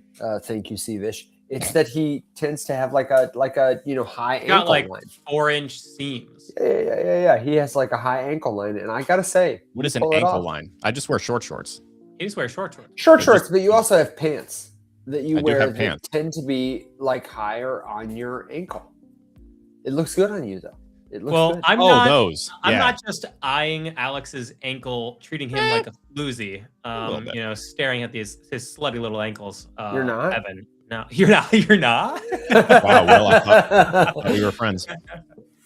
When I was a teenager, there were a lot of Amish folks who lived by us, and I was asking my family, just about the differences in the Amish community. He said, "Well, women." My grandpa said this. He said, "Women, they don't show their ankles. They're very conservative." And I remember very distinctly having this thought. I was learning about the birds and the bees at that time, and I remember thinking to myself, "I wonder if somebody makes a magazine." For Amish people, that's just like Just ankles. pictures of ankles. You know what I mean? Anyway, I didn't know where this was I mean, the going. thing is if you think it exists. it exists surely. Correct. And I just Yeah. had this picture of somebody There on she Rome is. Spring out like looking at a shoe department store display. Anyway, Just staring outside of Zappos. If you also are wondering if the bottom is in and you want to capitalize on it on the market momentum, then the place you need to go, in addition to the Rise Up community, when you go to the website, look for the link in the bio, check out the premium membership. We've got a trial there. 10 days, try it free. It's $30 a month. The price is going up at the end of the summer because we want to make sure we can scale the quality of what we offer to everybody who comes for it. But what can they get? They can get the Beacon, among other things. That is the place to go if you are taking advantage of this chop. Not only do you got Will Watson, not only do you got Doug, who is just hearing charts, but you've got Ryan, one of the world's leading Elliott wave traders, and Radio Dan, who I would dare Actually. say is an emergent leading Elliott wave trader, and maybe now Ken's corner. You give the pitch for the Beacon. Tori is working together on making that workflow seamless, but now it's a link in the bio, and we want more people there because the market's about to get choppy, and people should be learning to trade it well. I think the best thing I could possibly say about the Beacon to get people interested is there are GIFs of me in there now, which I now need to go and explore. If you need me chuckling merrily as a emotional depiction of something in chat, then you got it. I have to say, Will, I feel like that had to be captured right now. That's the shirt I'm wearing. That's the Yeah, was that Who's captured watching? right now? That's right now. Yes. Tori is the gift meister. She is very Yeah. good at capturing gifts. This is a solid me, and indeed it is, Dolphin. I gotta emoji. say, Will, I don't need a gift of you. I hang out with you all the time. What I do need is more of Rude. Radio Dan's propeller hat, profit and loss cards. Yeah, that. I Yeah, those are need great. propeller hat merch for the Beacon. Those are great. But I'll give the quick pitch. It's if you are looking to go into a place and get exposure to like higher levels of like dissecting markets, and also just being like, hey, you can even come in and say like, hey, I'm new. I just set up my chart. Maybe you signed up for my intro to TA class. Maybe not. You can watch some stuff for free, of course, not paying for anything, and you're like, hey, here's my chart. Can you guys kind of pick it apart a little bit? How would you do this differently? Well, we'll be commenting, and like you'll have access to me and Doug and a whole bunch of people in there too. But it's really a place to come in with a foundation already of like, okay, I'm used to looking at charts a little bit, and now I can come in here and just get exposure to people who have been doing this for years and start to try to accelerate my learning journey and become a more successful trader faster as a result. So that's the general kind of pitch. And we're working on bringing in a few people who are going to do less like trading write-ups, but like Ken Suna is going to be great. He'll do some write-ups on like, hey, this is just like the general market structure across like stocks, commodities, and risk on assets, just like in general, like a broad picture. And so we're really going to try to color in that area of education around trading, economics, finance in this space. So join the premium, hop on in, and I think it'll be a great area to start learning. Well, premium is cheaper now at $30 a month, because premium will go up to $100. If you get it for $30 now, you will be grandfathered in. And B, we're getting into a bull market. We're not there yet. We're still in a consolidation market, even with this today, in my opinion. And not until Bitcoin really gets above $72,000 are we in a bull market, in my opinion. We're just in this consolidation period still. And so while we're still grinding to the side between $72,000 and $57,000, it's the time to be learning, to be paying attention, to be leveling up your skills, so that when things are ripping, it becomes real easy to look really smart. When Amen. things are ripping, you're ready. I would ding myself for that, but I'll take the silence as an acknowledgement that it was a great. I have to know. Dolphin, but the dolphin Will was disappointed. I have to know about this comment from Fart on Pulse. Alpha : the grammar, not colon. Well. The first fart in all of crypto was and is fart on, get this, Pulse chain plus 2.5 years old wind emoji. I don't know how to take that, guys. I would say that there is no more appropriate place for the crowning token called fart than Pulse Chain. I would agree. I think that is the perfect place for a I would fart. say no, simply because Doug would be sad it would leave Solana. How is that true? Is that true? That Doug would be sad, or that fart coin's on Solana? No, I know that. No, I'm talking no. about the how is this, I think, is a tokenized. That's why I read this comment out loud, is because I need more information about so this. Richard Hart took all the money I in the need more sacrifice information wallet, about tokenized a fart, and dropped it on Pulse Chain as the like creme de la creme, like crowning achievement. Like, here it is. You're welcome, world. Go forth and enjoy this useless chain. Go forth and fart. I don't know either. I need to know. I read it because I need to know. Fart on Pulse has been here all night. They said check the chain and confirm what I'm saying. Can you give us a contract address? You know what? I'm not going to do that. I will take your word for it. Good enough for me. I could not be less interested in having a conversation about Pulse. I've never had one that didn't end with me getting death threats. That's true. I'm with you there. Yep. Let's keep talking about Pulse. Yeah, it's been a couple weeks since someone's threatened. It's been a couple weeks me since on the someone's internet. threatened to kill you on Twitter. So, yep. Well. No. I wonder which of the farts is doing better. I would imagine Fartcoin on Solana. Probably. Just a guess. I don't know. Either way, I appreciate you for being here, Fart on Pulse. Send us a message. We'll hold our breath. Oh God, the XRP people. I was like, I just wanted to hop on the Twitter timeline, but what's going on? I was just like, XRP's at the White House, and I was like, oh no. Now, They're back. You know how I know that he was there, besides the fact that I did watch the whole thing? Because I've gotten a lot of texts and comments, and someone even put a screenshot in the comments of the last video where I said I don't care about making XRP videos. And they just, no text, no nothing, just sent me a screenshot of Brad Garlinghouse standing behind Trump. It's just like, okay, awesome. I'm really happy that you guys have this to talk about for the next few weeks. Yep. Hey, they get something every few months, you know? Yep. Gotta keep it fed. Keep it fed.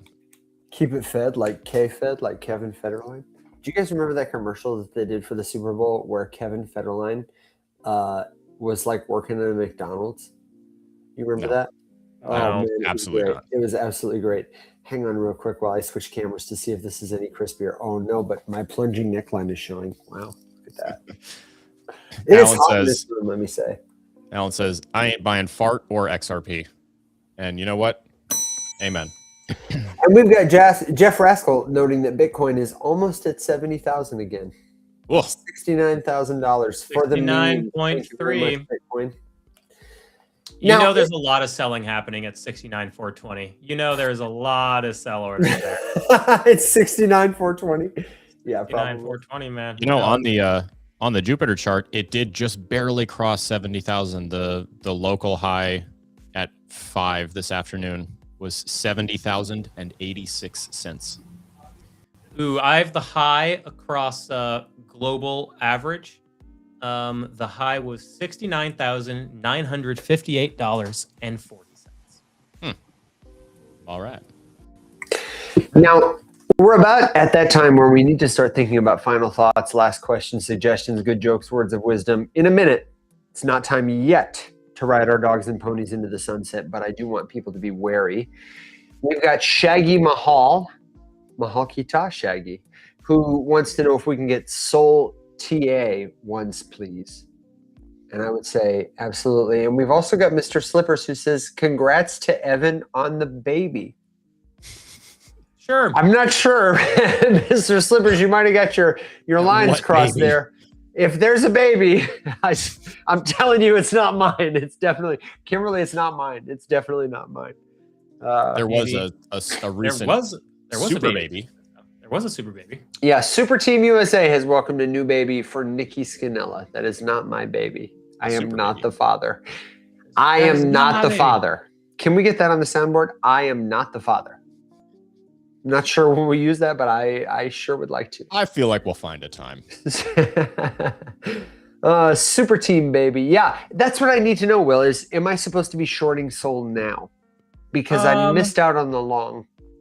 I mean, maybe. Well, here's the thing is like we're so close to the 200-day exponential moving average, we might as well touch it. But like we've gone up so aggressively that it's so hard to imagine us like just not going down. So let's take a look here. We're cooling off a little bit on the 1 hour chart. I currently have a short open. I mean, Solana down to 83.40 for sure will happen or so. Ooh, maybe even a little bit more. God, this is overbalanced. Oh. Hang on a second. Let me go to the 15. Do we have bearish divergence? No, not really. I mean, you have a double top in the RSI while price went up higher. I should tell you, you're probably going to cool off a little bit here. Are you sharing the screen? I am sharing my screen. Oh my God, where does it live? Let me put it on. There you go. There you go. Sorry. Oh, this is not StreamYard. Yeah. Nope. This is not our usual setup. Restream. Once again, aggressively reminded that we're not in our usual house. Yes. So like, here's the thing. It's like on the 4 hour time frame, we're so far extended from our key exponential moving averages that like back down to 80, although this will creep back up, but like back down to in here, like 82 to 81 is probably very likely. The thing is when it comes to the daily time frame, we're so close to the 200-day exponential moving average. It's like, just touch it. Just what's it at? What's that line at? This line is at $88. I wish we had a fun chart art competition right now, because you know what I would do for this chart? I would do Nemo from Finding Nemo, and I would do the boat, the butt. Mm-hmm. You know, like just touch it, touch the butt. That's what I would do. That would be this chart, and the butt would be the line. Yeah, that'd be good. I almost guarantee you if we use the imbalance indicator. Yeah, this moved on really low volume. Wow. Charts tend to not like that, so price kind of wants to fill a lot of this in. Let's see. What do we got on the weekly time frame? Weekly chart, what we're looking for is if Solana's price ends above the 21-week exponential moving average, which is sitting at let's just say $83. So if this Sunday comes and price is above $83, then I'd say, hey, guess what? Solana's going to rip up to 106 is what I'd be telling you. But we need to see what happens come Sunday. The thing is like this is just a little nuts. Little nuts. Like it's overextended from all of its key exponential moving averages. It might wick up real quick to about $88, and if it does, that'd be a pretty good short opportunity in case it does it tonight or early tomorrow morning. But you know, if I'm just looking at like immediate price action, like at the very least, we're going back down to $83. Like at the very least, good God. I would be eyeballing $82.40 to $81, and then just like wait to see if strength shows up on the chart. And then, I wouldn't be too surprised if Solana comes up and, touches this $89 range, or does something kind of like this. I wouldn't be too shocked to see that. It just depends on how Solana kind of reacts to this 83 to $82 range or so. That's what I'd say. So I mean, like, I would I'd have a short open on Solana right now, and then I'd be looking to close it fairly soon. If you do set a short, you can keep like 25% of it open, just like close 75% of it, make sure you profit, because like there's the potential that this just, slides back down and comes back and test these lows. Like, that can totally happen here, and that'd be a really profitable trade. And so, like to have a small short, close 75% of it. If price moves up, like, you might get liquidated, but depends on how much leverage you have. But like overall, you'd end up on your trade most likely, but you open yourself up to the possibility of having a very profitable short. So that's how I'd be playing Solana right now. And I mean, it's a similar thing for like Bitcoin too. Like I'm looking at Bitcoin on the 15-minute chart, and I see, like very clearly bearish divergence where the RSI is going down, but price still continued to move higher. There's just one thing that worries me is, well, here's the thing. We had a bearish break just recently, and this is on the 15-minute chart, of this ascending wedge or ascending channel. If this holds as resistance, Bitcoin's about to rip down, probably to about 67.6. So we need to see if that's going to hold. The concerning thing for open shorts, though, is the following. The daily chart for Bitcoin closed above the 200 simple moving average, and might be the support that is just going to hold it and then allow it to come up, touch the 200-day exponential moving average, which would allow Solana to touch its 200-day exponential moving average. And not until, and then and only then would you potentially see a correction here. So, we're in a little bit of a limbo space, because like I could see things acting bullishly on the 15-minute chart for Bitcoin. We are getting a bearish break, but in 5 minutes we might see this reclaim it, and this ends up being a fake out. So we'll see. It's an interesting time to place a short, but be willing to kind of turn off those shorts for maybe a quick ride up for an additional handful of percentage points. We have two questions, and one of them is, where is the money coming from for this pump? Can you explain again how money moves to different levels, how market makers might move the price to chase liquidity? I mean, because that would be my answer. Well, that's not necessarily the right answer, because what moves the price are leveraged positions being liquidated. That's what I mean. And who moves the price to that point to liquidate the leveraged positions is who sees the order book and who has the capital. Yeah, the exactly. market makers. Yeah, but it's like it's the market makers have the largest amount of influence for sure, but it's the other people in the market as well. But like the market makers have the most money. And so Alan, the order books, but when money gets moved and positions get liquidated, they are either forced to sell or forced to buy positions. And depending on how much leverage you're using, that could be a very large buy or a very large sell, which even in a market where there's a very low volume, that is what causes the market to have such big swings, even if volume is low. Yeah, and Alan, just to like break it down granularly, there are a lot of people right now who are in bets that the price will go higher or lower. And because, like Will said, they're on an order book, those orders are public. And that means that people who have a lot of money or enough money to move a market in one direction or another in a time like this, when it's just kind of consolidating and it's kind of boring, it doesn't take as much liquidity, as much moving, as much buying or selling to drop the price, to raise the price to those thresholds where those people will be forced to sell, at which point they're forced selling. Or if they move it up, they're forced buying, will create additional orders and additional pressure, sort of like a unwinding of a spring that can explode and kind of pop, depending on how much liquidity is there, us to a higher number or a lower number. That's what happens. It's not necessarily even that all these people are acting in collusion. It's not like 3 people are sitting in a room somewhere making a phone call about this. I think a lot of the time, just like politics, some people are coordinating, but there aren't like 2 people driving the whole thing with walkie-talkies trying to keep a secret from everybody else.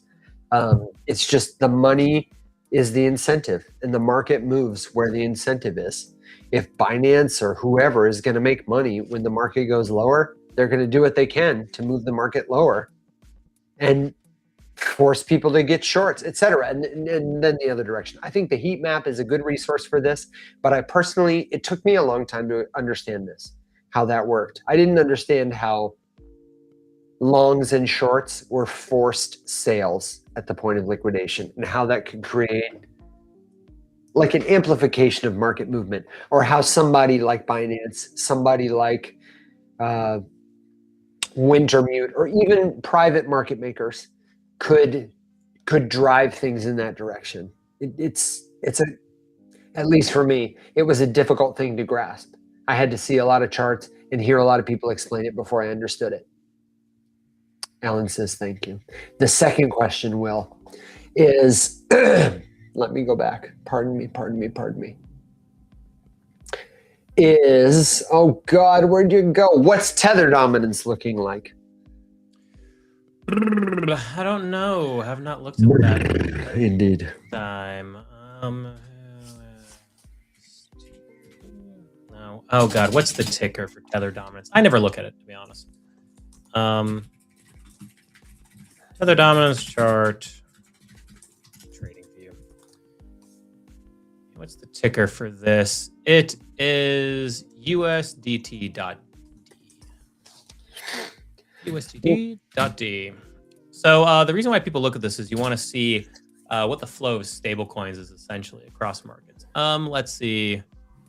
USDT.D. Why is this not USDT.D? USDT. Oh wait, USDT.D. Ah. I was gonna say, I was like, wait, how many D's? How many T's? Market cap dominance of yes, here we are. Lovely. Share my screen. And for folks who don't know, Tether is a stablecoin, the most dominant stablecoin, and technically, this is just going to show you how much of the market. Oh, did I go away? No. Okay, sorry. My computer. Are you? But if you can show my screen, that'd be great. Gotcha. I'm so sorry. This has done something very interesting, actually. Take it away from me. I absolutely got sidetracked by StreamYard. Took over my screen for a second to say, "Hey, we're back." Right here. Tell them what it is, Will. This is the dominance of Tether in the market. So you would look at this with Tether being, the most dominant stablecoin as of right now, assigned to you of what is happening to stablecoins. And today, really over the past couple of days, we've seen a big slide in dominance for Tether, which means people are deploying Tether. They're trading Tether dollars for assets, cryptos in this case, Bitcoin, Ethereum, Solana, what have you. And so that is resulting in sell-side pressure on Tether. And now we are seeing Tether fall below the 200-day exponential moving average. It closed today below that. That is a sign to us that things are rather bullish for crypto. And it is a sign that this, maybe you get a little bit of a fake out here, but ultimately you're looking at Tether dominance falling in this case, which is good for crypto. And that's the daily right there. So it's been a long ass time. That's the daily. I mean, we can zoom out a little bit here. We sliced through the 21-week exponential moving average today as well. But that's another reason why you might see that little fake out move, especially if we get a little bit of a cool off. So come back up here, retouch this, come down, do this, bam, and then you just, you start having some really fun, interesting times for crypto, altcoins, Bitcoin, the whole thing. And that's it. Lady Long Term says, I never look at this. I'm interested in how it correlates to the total 3. What is the total 3? Is that that's another chart, isn't it? I just don't know what it is. It is another chart. It is the market cap of all of cryptocurrency excluding, oh gosh. I used to know this. Hang on a The second. total 3? We could. This Yeah. is a question for Google for sure. No, I've is- done this before. Total 3 crypto Excludes chart. Bitcoin and ETH. It just excludes Bitcoin and ETH. Yeah, that's right. Yes. It's just like all the altcoins. Interesting. Well, I mean, the correlation is Tether goes down, total 3 goes up. Oh, really? Okay. All right. Okay. Yeah. Because risk appetite is on. Yeah, that makes sense when total 3 is up. Got it. Yeah, it's the same thing with just like looking at the Bitcoin dominance chart. If Bitcoin dominance is going down, odds are altcoins are doing great. Sure. Yeah. Okay, that makes sense. Nick Cryptography Pro, talk to me. You've got an interesting question in the comments about market makers and their contracts expiring. And my understanding of how market makers work, you were talking about 1010. Guys, I don't know if you know anything about this. This might be getting too into the weeds. My understanding of how market makers work is that a lot of markets are open, but that some participants have contracts and that sometimes they do expire, but usually the incentive doesn't. And usually the contracts for market makers include things like, we'll put up this much money for a particular token, and this is the fee you will give us when we make or take from the market. Somebody has $10 million, they go around to companies who want to launch a token and they say, great, we'll make the market for this token. We will put up money. We will buy your token. We will buy it at this price. And we promise not to sell it for a year or whatever the term is. And sometimes those contracts expire and they sell and they dump. But my understanding of what caused 1010 was not that market makers everywhere had contracts that were expiring. It was that a handful of tokens in some places had contracts expiring. I don't know if you guys know enough. And Nick, obviously you're limited by character limits. If you have more thoughts on this, or if you can educate me here, let us know in the community. But I'm sorry to say, I don't follow, and I don't think that's my understanding of what happened there. Well, and the only thing I do know with regards to the question specifically is that there are 0 disclosure requirements for them and whatever contracts they may be in or not be in. So I know the first question was, can you, is there a way to check whether or not contracts have been renewed? And the answer is no. I mean, unless they feel like telling you, but there's no incentive for them to do that and they're not required to. Well, and I just got to say, I just don't play with tokens that would require, personally, market makers. Like Bitcoin is such an evolved, efficient market that it doesn't require people to, the tokens that require professional market making or are contracting with somebody to make their market are tokens that don't have a sufficient market yet, that need liquidity as a service. And they're usually too young. The startups or products or services they're attached to usually haven't proved their fit yet. And I just personally don't. I see this here. Yeah, go ahead. Yeah. Go ahead. It's not a way to know for sure, but like I know that I've looked through, I've been digging through Arkham before. Arkham will tag known wallets associated with different market makers.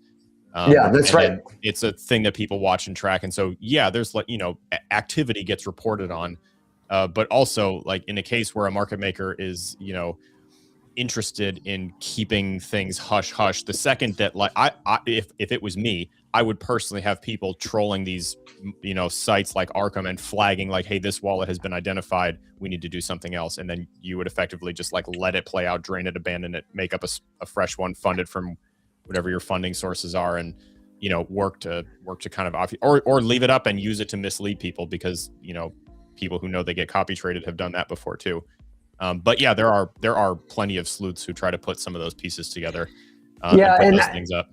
I don't know. I would say I just don't like doing that personally, because who am I making? Who's at whose expense am I making that money? You know what I mean?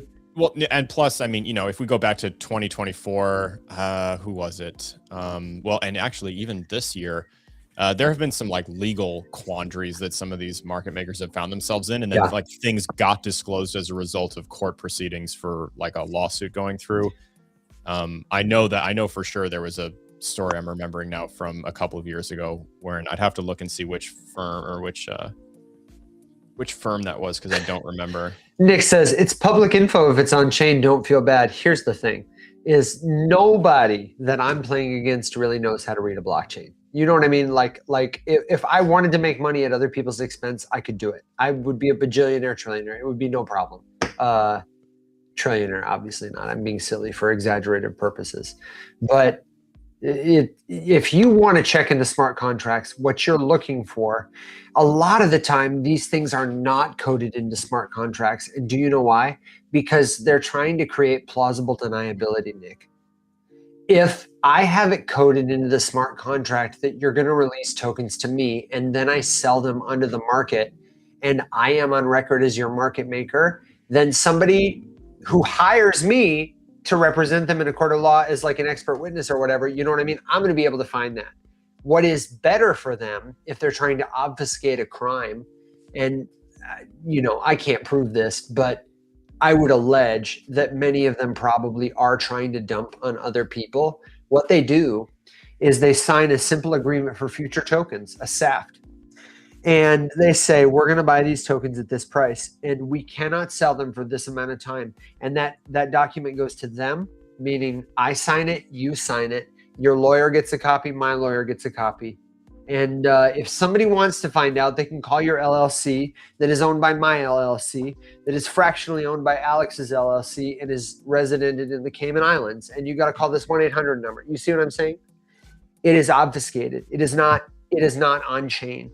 That kind of stuff is not in the smart contract. They don't want to do it that way. The data is coming and somebody presses a button from their wallet that is owned by the DAO. You know what I mean? And then my 100 wallets that I have obscured from my personal identity that are not KYC'd sell those tokens on the open market. Or, the market maker writes it as a balance or whatever later. In practice, that is how these things have happened in the crypto space. So I hear you. I think it's a great strategy. I think anybody who is dumb enough to put that kind of thing in a smart contract, I don't know. Like I say, those are not the tokens I'm paying attention to. Yeah, but if you do want to like try to read some of that kind of stuff, you can literally just do this, and you can start here. I don't know if I can share this, Evan. You might have to approve it. Yeah. Where? Oh, golly, hang on. There it comes. So this is Arkham, and I don't know, pick one. Wintermute. Yeah, Wintermute. Wintermute is a big one, but they would not be the one I would follow. Wintermute is going to do everything by the book.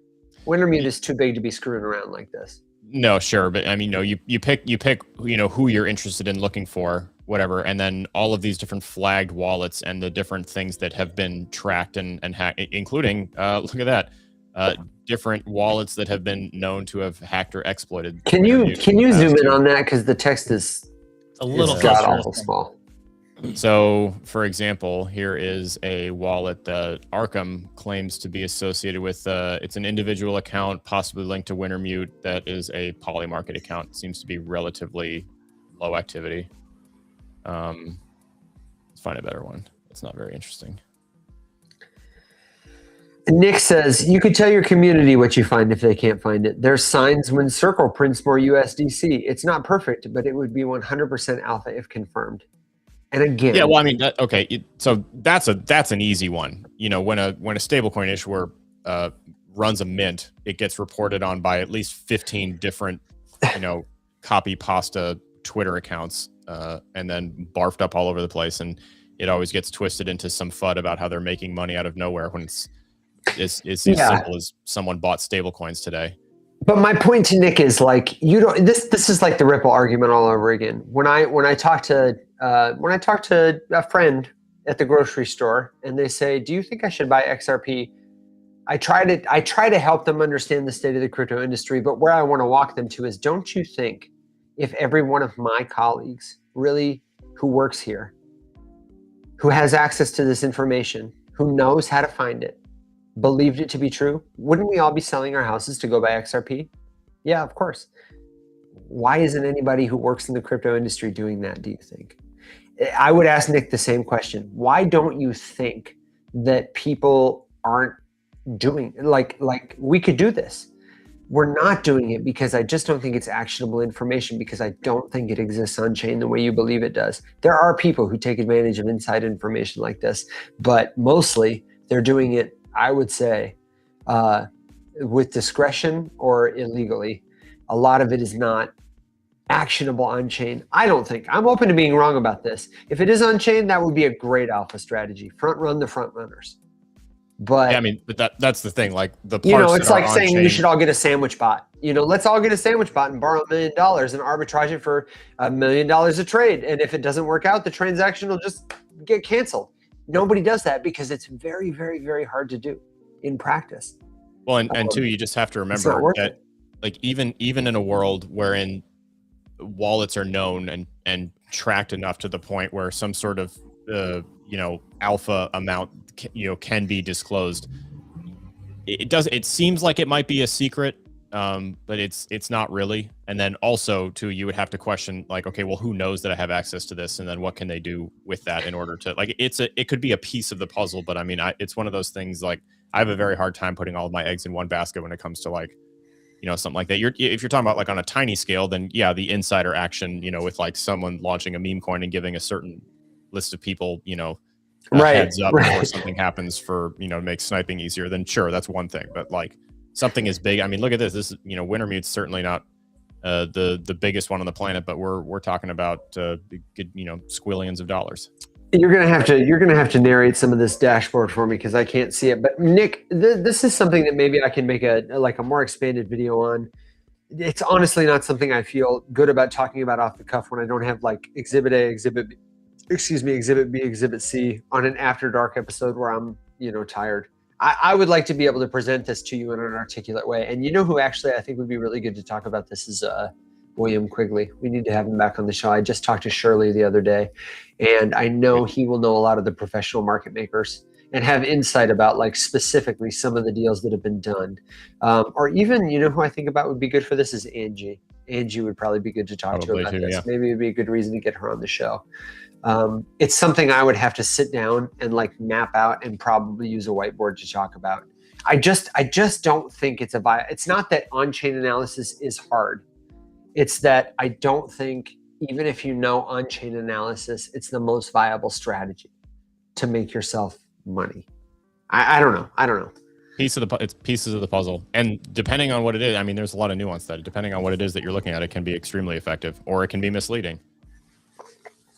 That's what I mean. And it's very hard to know unless you have any kind of inside information. And if you have inside information, you're breaking the law.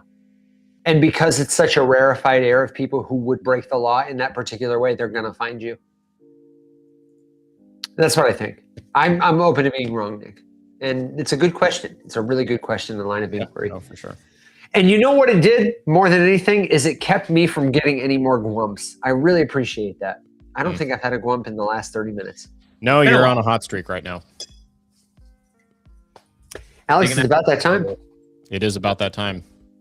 Do you want to, as the arbiter of points, do you want us to do final thoughts first, or would you like to give out the points as they stand? I think we should do final thoughts first. Take it away, Maestro. Who's doing? You're driving, man. Drive the show until the end. That internalized deep sigh was palpable when you learned that you are going to have to, in fact, say one more thing while I still have my finger on the trigger over here. Yeah. Will, you've been quiet while I yell into the void about market makers. Did you have one more thing that you wanted to explore? I have the time if you guys do, and I don't want to leave you out of it. I'm kind of a sleepy baby boy, but I'm trying to think of something. But I don't know. Oh, here's what I'll say. As I said to someone else who came into office hours for the first time and was a new premium member of the community. He wants to get into trading. He's never traded before. He wants to get into margin trading. I said, don't do that. Start with spot. Start with small amounts of spot. Figure out something that works for you. Invest first, don't trade. What I mean by that is, buy positions and hold them for a long time. Invest first, don't trade. And then, advance your skill set. And when you get to leverage trading, use very small little bits of margin, like 2 or 3x. I know it's boring, but like, hey, just practice here for a little bit. Find a strategy that works for you. And then you can start playing with a little bit more leverage if you want. But again, keep those positions smaller. So I know leverage trading is exciting, but you're going to get fucked so hard if you're like, the first thing I'm going to do is 50x long this baby with my life savings. I'm like, please don't do that. I'm feeling targeted. Feeling targeted. Yeah. It's funny because I sometimes discount like on my own side, like how much prep work I did before that I just didn't include in my, as I was considering, taking a baby step into the trading world. And, I definitely like didn't give myself the credit that I was due for how much time I had spent investing in it and like swing trading spot positions and stuff for years before that leading into it. And I think I didn't do that because I never really put that much thought into trying to read a chart before making those decisions. It was literally as simple as like the CoinMarketCap front page. Oh, the green number has 2 digits. It's time to sell something. Oh, the red number has 2 digits. It's time to buy something. And that being like the most detailed my plan got. But really, truly, like especially after the white whale was talking about, it's not really a secret that you can say. It's just kind of like a feeling that you have after you have built enough to have the feeling appropriately. And it kind of clicked when he said that like that is exactly how I feel. Although I do have to admit that, I tried really hard to follow that advice, and I opened it up and like started a position at like 2x or 3x, I think, for the first one, and immediately was like, no, 50. Not to 50. And then I did exactly that. I won like 3 in a row that were all very small because I was like measured and like, okay, it's up 15%. The position is great. Close it. Done. Woo, win. And I was like, okay, I've done enough practice. It's been 38 minutes. It's time to kick this up a notch. And then bam. There goes that man. You got to dig yourself for that. That was pretty funny. Thank you. I'll take it. Actually, I want you to say that this is my final thought. I have to preemptively apologize before we get to the score readouts because I had the power and I squandered it. I did not award myself like anything. Enough things. I know it's hard, isn't it? It's really hard. It's really to give hard. yourself as many points as you deserve when you're running a show. Yeah, I was way more focused on gumping Evan than I was dinging myself. And so I can say that I did beat Evan, so there is that, but I'm nowhere near winning. We had a lot of interesting things on the board today. And I think we can all probably guess who the winner was. But wait, Evan, did you get? I was going to say, you didn't have a final thought. You kind of kicked. Yeah, no, I just this is less about the points and more just about this. This has been a big week for me. And the final thought that I would leave people with tonight is that a lot of life, whether you're talking about life or crypto, it's really about learning what to do when your plan gets disrupted. Sometimes it's a feral cat who shows up with kittens who need food. And sometimes it's somebody cutting your internet line right after you get fiber. Sometimes it's StreamYard telling you no can do just a few minutes before you got to do a live show and you're scrambling to figure out what the hell you're going to broadcast. And sometimes it's the charts, but the lesson is that you don't always get to choose the conditions, but you just got to keep showing up. And whether it's time in the market or having a life that's worth it, success isn't just about nothing going wrong. It's being the kind of person who can say, okay, great. This isn't what I planned, but what can I do from here?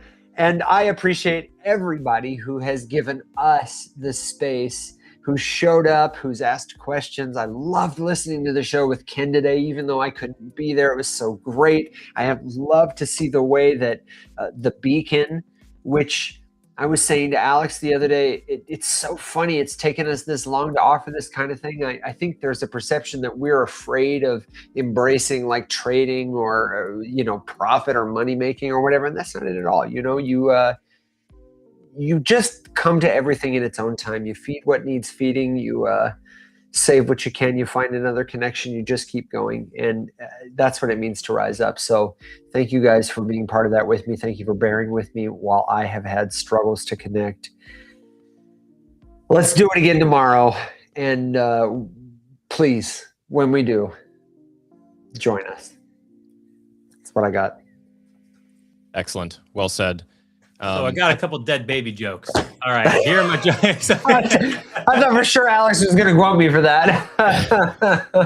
No, but I'm going to do a go little well maudlin there. Yeah. Ah. Oh, golly. All right.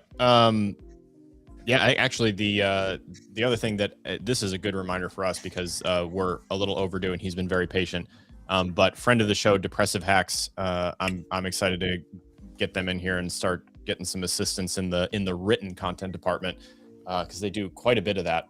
And we've got a few things to kind of review, end of the week or whatever, and get something going. But I've definitely wanted to do some work on the whole newsletter front too. That reminds me, things. Alex, this week I need you to send me an analytical data pull on Ethereum so I can build a crypto altcoin analyst report on Ethereum. Yes, I did one already, and I have it for you. Perfect. Actually, I did a whole bunch of other ones, so we can talk about that too, because I have like 10 different reports, and I started to get a little bit creative. They're not just simple ecosystems. So we've got They're good. They're great. Send it. Yeah, I did a yield report on Solana, which includes a lot of different options on different DeFi protocols. We did it or went over it in office hours, but and shout out to all the new folks in office hours this week. It was awesome to see a lot of new faces. It was great to see a lot of returning faces. And then maybe that one more final thought is tomorrow we're back for another episode of the Rise Up Morning Show, and we've got the after show. I would say that the best approximation of what office hours is like, totally for free, no obligation, is come to the after show every Thursday when we wrap the Rise Up Morning Show about 9:30 Eastern. We head over to the Rise Up community and we sit down with all of our friends for a show like this one. It's a video call. We do it in Google Meet. And the only difference is you're on stage with us. You can come on voice or video and you can ask a question. It's very casual, just like the show is. Share what you know. And we would love to see you there. If you need the link, just remember rumshq.com, rumshq.com.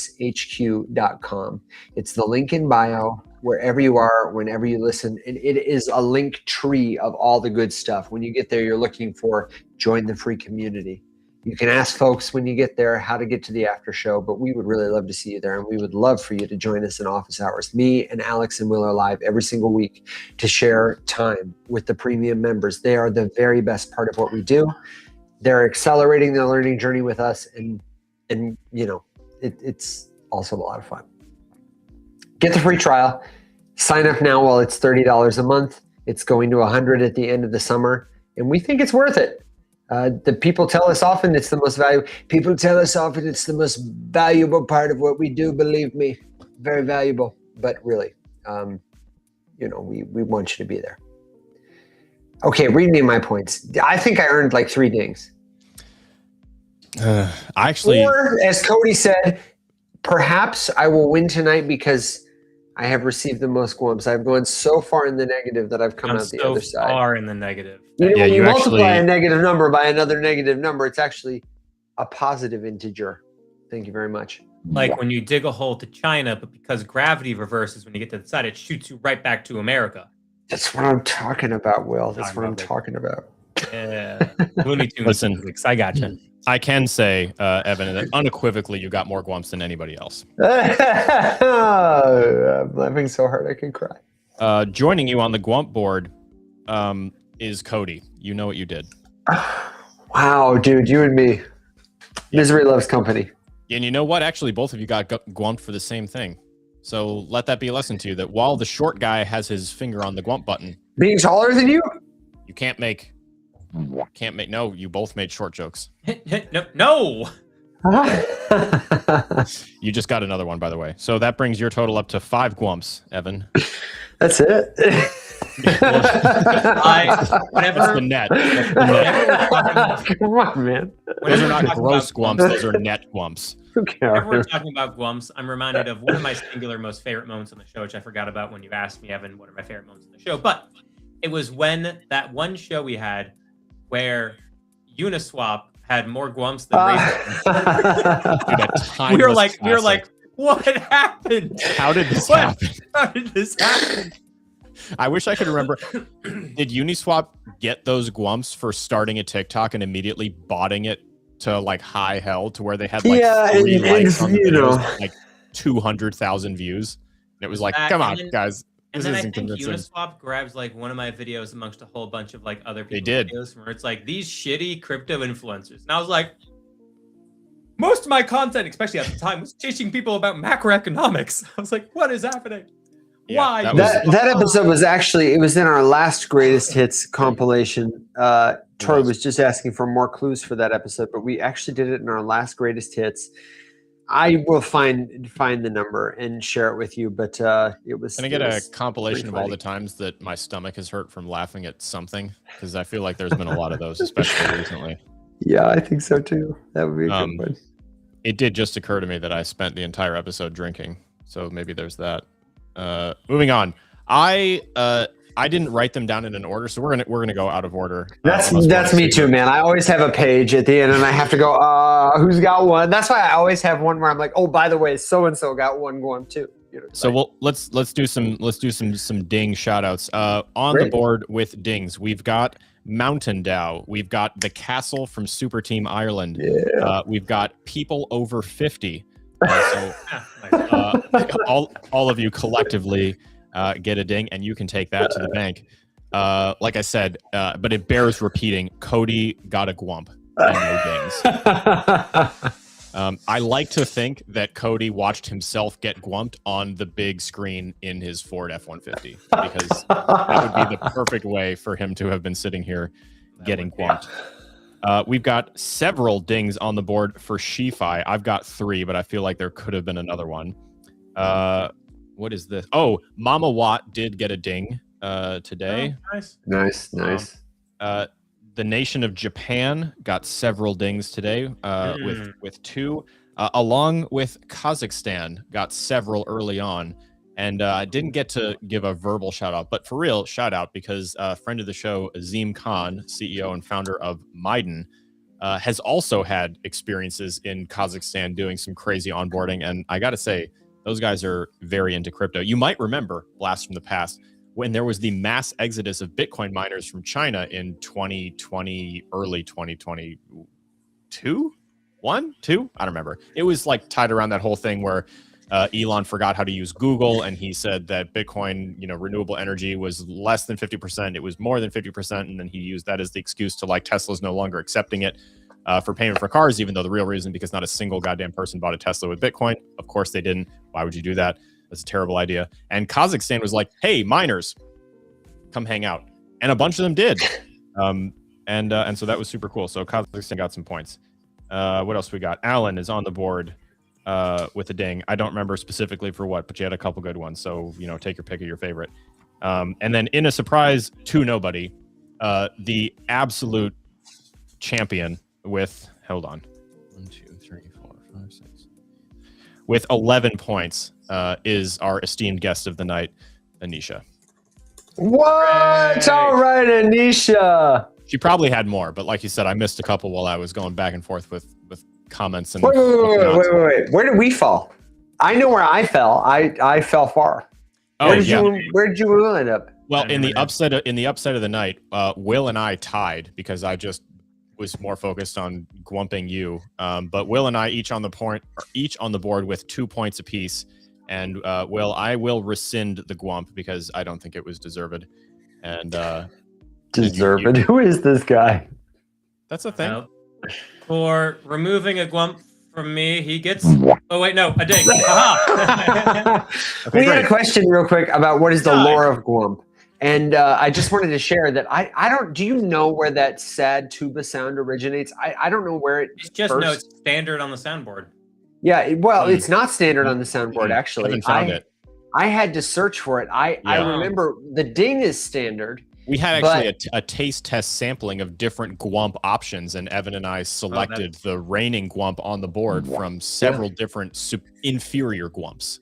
Yeah, inferior gwumps. And the proper spelling for people who want to know, according to me, is G-W-U-M-P.